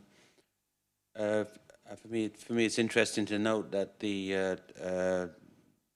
in the Emirati case, the emphasis on the kinds of sectors you were focusing on, new tech, it's very much part of the government's diversification strategy, which has been increasingly prioritized the last few years. Of course, the Emirates the economies have been highly dependent on oil and gas exports, but it's been central to government strategy to diversify and to put in place practical measures, incentives to breed this, to nurture this new generation of tech proficient entrepreneurial groups that are now coming through, and we're certainly seeing results of that in terms of new startups and other ventures. So the floor is open now. I think we have a little sort of 12, 13 minutes perhaps for questions, discussion. I think I'm on mic duty, so I'm going to have to run around a bit, I guess. Oh, thank you. Thanks. Nir. Thank you. Economic development and youth unemployment, I think, are two of the most pressing issues in the Middle East. Speaking now about two countries who have done quite a lot in terms of development and can offer quite a lot in terms of technology. That's something that can potentially contribute to this win-win. But any of you have an idea of how can the UAE and Israel somehow work together for the benefit of economic development and youth employment in the region? I think that's just my very brief observation. It's an absolutely key issue, and I think I think both Israel and the UAE could do much to perhaps share the lessons they've learned, and in terms of youth unemployment, I think it's other countries in the region which are facing this demographic bulge, this looming crisis, young populations, and shortages of gainful employment in many sectors. Perhaps I could give this to the panel, Dr. Rivlin, or do you have any comments on this? I read yet again about an interesting idea, and that is to set up in Jordan, in southern Jordan, an electricity farm. Israel needs the power and doesn't have the land. Jordan needs the water. You need the electricity for the desalination. And of course, what also comes out of this is employment. And the political climate between Israel and Jordan has improved for some odd reason in the last few months. But here, it seems, again, I don't know anything about the politics, certainly within the Arab world, but it seems to me that this might benefit from the involvement of the UAE in some way. You know, as a joint provider of the technology, as a sponsor, as an interested party. I don't know, because there are all sorts of complications there that, you know, an Israeli economist wouldn't be aware of. But this seems to me not just win-win, but win-win-win-win. I'm very much aware from visits there that, you know, in Jordan there's public opinion and political opinion which is against anything. It's the old, you know, if you win, we lose, and that's it, not a win-win. But on the other hand, I noticed that when tourism from Israel recovered into Aqaba, people there were very interested in a win-win situation. So maybe it's something that in some formal or informal way Israel could talk to Jordan and to the UAE about and do a kind of a joint three-way project. Ksenia, yeah, you want to? Yes, if I may add, the expanding of the Abraham Accords means exactly that. There are countries here in the region, again, you know, that Lebanon is a sad example. You cannot do much due to malign Iranian influence there and other reasons. You cannot do much to help the country. However, the Israel's long-term partners for peace, countries such as Egypt and Jordan, and the new country that joined also the last year to the peace accords, which is Morocco. These are definitely countries who are partners to the vision of peace and stability here in the region. Dr. Rivlin was now referring to Jordan. Yes, well, indeed, Jordan is an immediate case, which you think that, it's obvious that the goods made flow from Israel to the Gulf via Jordan. You know, this seems so basic. And then you think about, of course, you know, the rail, which was a long-term dream of various Israeli governments, that there was no political environment that was suited this dream. But now there is. And there could be, multiple projects in which these countries can be involved. And I can tell you that already we have this very positive sign that there is a change in mood, in regional mood towards this kind of projects and in general cooperation with Israel, which was the Egyptian, surprising, I would say, offer, to expand the trade with Israel. When was the last time, Professor Rabi, you know this, when Egypt suggested to expand, the trade? I think 79 or something like this, yes? But not since then, yes? But I think this is exactly the effect of the Abraham Accords on our surrounding, when other countries see that there are only benefits. There are no negative sides. So why not join on this wagon? Why not jump to this process? So, but again, you need a regional perspective, and you need always to think that although our bilateral relations are important, but elevating and improving the situation in countries who are partners regionally, this could benefit everybody. Yes, yeah. I would like to add to that. I think the Abraham Accords is all about that. When you have a peace agreement with two countries, it's more than just bringing peace to the table. It's about bringing opportunity to the table. And when you open different sectors between two countries, whether it was from technology or research or media, that is when you open new opportunities, and that is when you fill the gap of unemployment. Bringing new initiatives to the table means you bring new opportunities to the table. And that's what it's all about. Thank you. Thank you. Another question? The lady at the back. I'm going to have to pass the parcel with the microphone.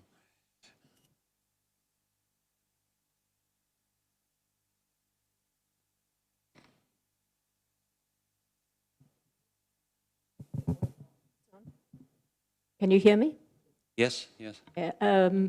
First, a compliment. I watched the moon launch and was very impressed, as were my daughter and my granddaughter, all great moon watchers and space addicts, and impressed by the female component. And I must congratulate the UAE on the female component.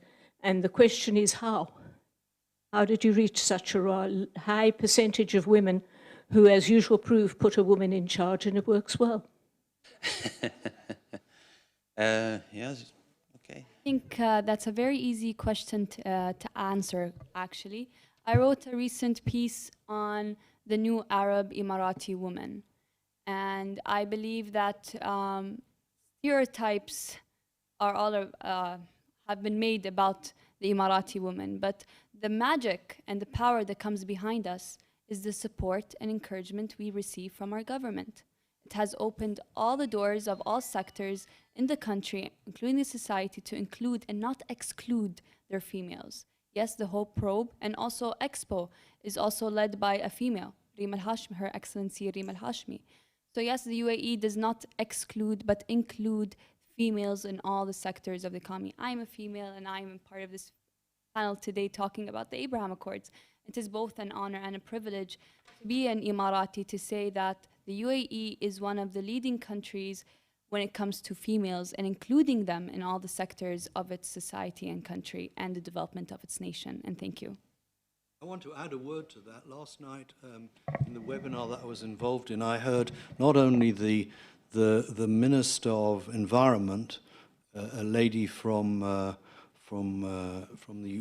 who was in a ministry in the UAE, but they also had the ambassador of the UAE in the United Nations, who is another lady who I looked her up, and she was educated, amongst other places, at the School of Oriental and African Studies in London, where she took a second degree in Jewish Studies.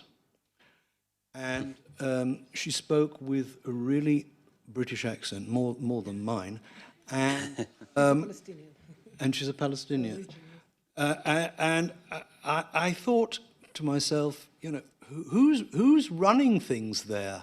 So enlightened. And where are we? Is any? Okay. Yep. Can we move on to the next question, please? Any further takers? Anyone like to venture a question?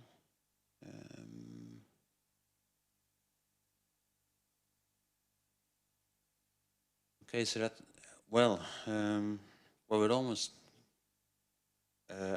in terms of time, we're almost at the end, and obviously a very efficient session because there's so few questions.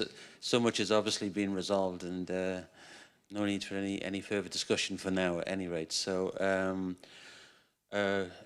so I will close there. I'd like to thank our three panelists. Thank you for the questions. It's been a very interesting session. And I believe we're moving straight on to our concluding remarks now. So thank you very much once again. Thank you.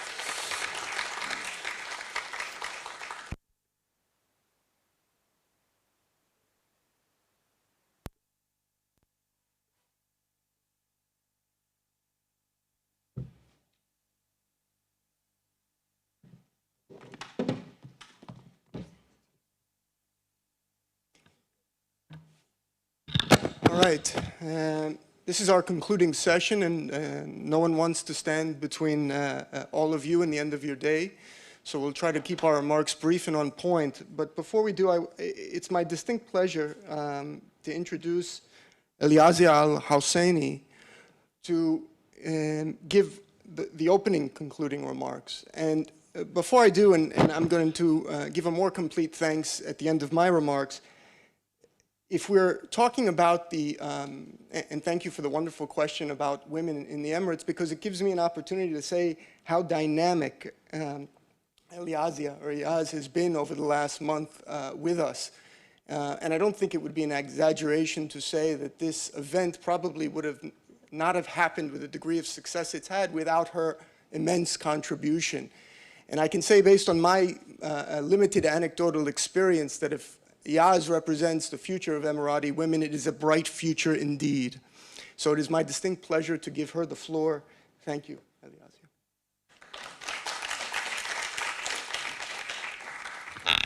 Thank you so much, Dr. Brandon Friedman, for those kind words. Dear participants, ladies and gentlemen, in concluding this important symposium, it gives us great pleasure at Trends Research and Advisory to express our heartfelt thanks and gratitude to the Moshe Dayan Center for Middle Eastern and African Studies, our partner in convening this symposium, and to Tel Aviv University for hosting and organizing it in the best possible way.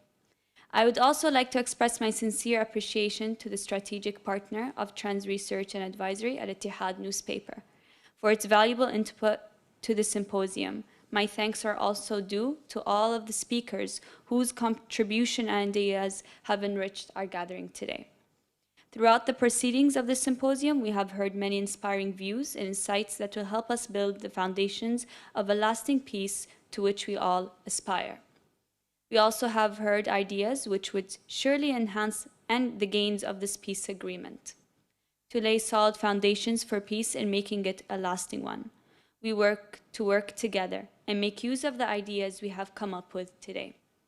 It is certain that building solid foundations for a lasting peace requires enhanced mutual cooperation and strong partnerships that are based on the values of tolerance, dialogue, and coexistence, while preserving the rights of every party. However, hence, we have focused in this symposium on presenting ideas and insights that aim at promoting the role of cultural dialogue as a window to understand each other's culture. Today, we all have agreed on the certainty of media in countering hate speech and the need to focus on building an atmosphere of trust, dialogue, and civilized communication. We have learned here how to harness the media through various platforms that will serve peace in the Middle East and help create new generations that look to the future with a spirit of humanitarian cooperation. Regarding cooperation in the areas of development and technology, we have learned about the various aspects of economic integration and how this could be a reliable base for joint efforts. We have also learned about the common grounds for bilateral technological, scientific, and academic cooperation between our two countries, which have always been striving to excel in working together toward peace and prosperity across the world. We have added significant strategic step to this cooperation at the academic, security, and geopolitical levels. Ladies and gentlemen, as we now end this symposium and underline the importance of its results, we once more thank you all for the amazing organization and the hospitality we have received from you all. Please do not forget to return your headphones after symposium ends. Thank you.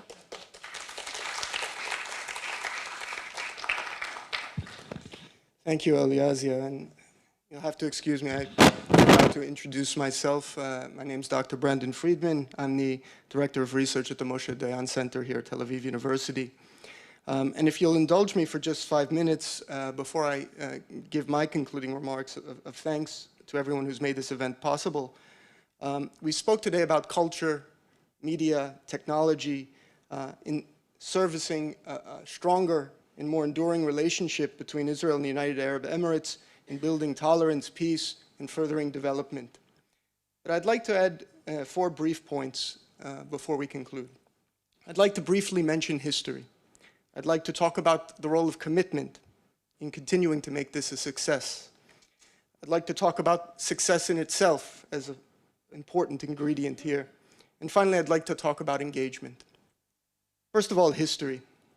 For those of you who may not know, we all know here in Israel that David Ben-Gurion played an immense role in declaring Israeli independence in May 1948, despite facing doubt, disagreement, and opposition. In the United Arab Emirates, Sheikh Zayed bin Sultan Al Nahyan did no less.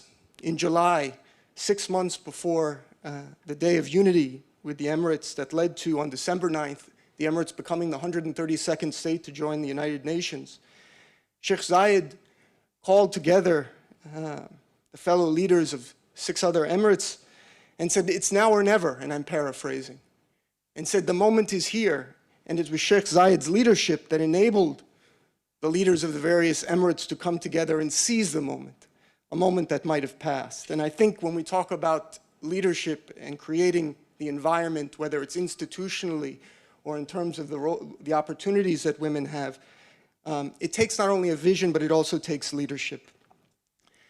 I would like to say one more thing in that respect. Here in Israel, we had Shimon Peres, who in the mid-1990s spoke of a new or greater Middle East based on the opportunities presented by some of the topics we've talked today.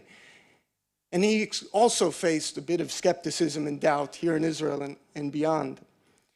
And we have today Sheikh Mohammed bin Zayed, whose vision doesn't seem to me all that different from what Shimon Peres' vision was in the 1990s, of building for the Emirates and for the region as a whole a prosperity based on people, on a vision of leadership. And so I would like to underline the role of history and recognizing that it can be an important lodestar in guiding us to further success and, more importantly, an enduring success. The second point I'd like to raise is commitment. And here we can also learn from history. There was a great deal of enthusiasm and positive energy in Israel after its peace with Egypt in 1979, with Jordan and the Palestinians in the 1990s. And Professor Shimon Shamir, who was here a little bit earlier, even wrote a wonderful book, The Rise and Fall of the Warm Peace with Jordan. I think it teaches us there's an important cautionary here, that without an enduring commitment that needs to be nurtured and fed every day of every year, then we risk perhaps losing the opportunity to build on what we've created over the last year here. And so I would just remind ourselves that this is something we have to continue to work at. Third, and I think perhaps no less important than the first two, is so far, and we've heard a lot about it today, this relationship has produced success. And I think looking at the Emirates, and I think the 13th annual Arab Youth Survey produced in Dubai called The Hope for the Future said that the UAE in the Arab world is the #1 destination. Arab youth want to go live in the UAE today. And it's no surprise after hearing some of the wonderful presentations today. But I would also say the Abraham Accords themselves have become a source of regional inspiration in the sense that, perhaps in a different sense than the sense we've been talking about for most of today, in the geopolitical sense, that already in the years since the Abraham Accords have signed, we've seen all kinds of regional multilateralism take place that we haven't seen before. If we think in terms of the Eastern Mediterranean Gas Forum, in which the Emirates play an important role as an observer, we see a new kind of multilateralism that we didn't see before. We see the Iranians and the Saudis talking for the first time in quite a while. We see the Baghdad conference in the end of August. We see engagement after a long period in which engagement seemed absent. And I can't help but think that part of the success of the Abraham Accords has contributed to states like Egypt, Jordan, and Iraq wanting to come together to show that they can. And so I think that geopolitically as well, the Abraham Accords serve as an important source of inspiration. And finally, I want to return to a theme that's come up several times today, which is the topic of youth, which I think lies at the core of what we've all been discussing, because ultimately the people who are going to build, protect, and nurture this agreement is the next generation, the people who today are just teenagers. And we have to, in the Emirates, I understand that half the population is between 15 and 35. So we have to find a way to engage them, to get them to talk about and see the kinds of things we've been talking about today. And I've been involved in Track 2 regional initiatives for the last 15 years, and a former student of mine who's here today and will remain unnamed, played an instrumental role in organizing a youth Track 2 engagement in 2016 in Cyprus that brought people together from all over the region to talk before we had the Abraham Accords.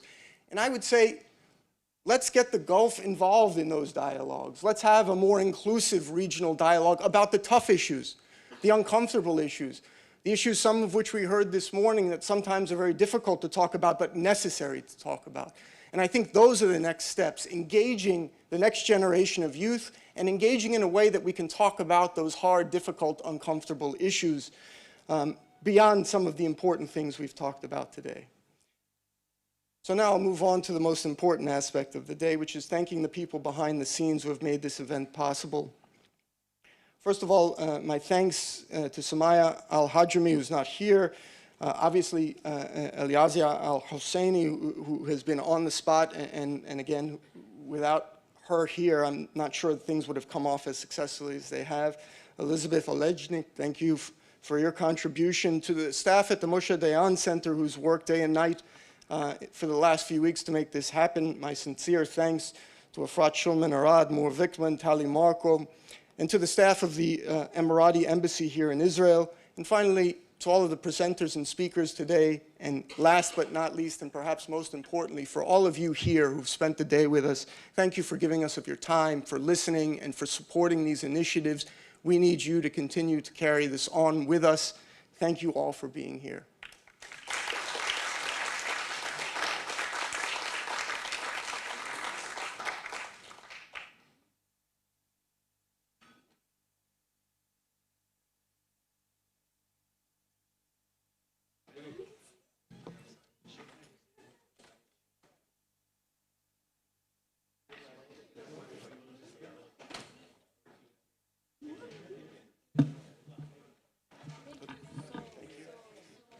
No, thank you. You were great. Nicely spoken. Thank you. Appreciate it. Thank you very much.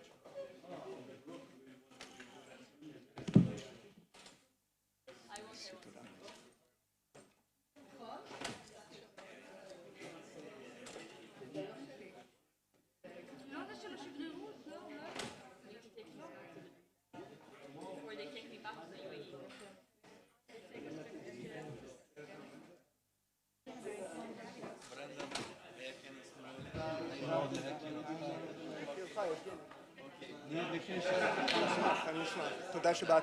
אוקיי, תודה. ביי ביי. ביי.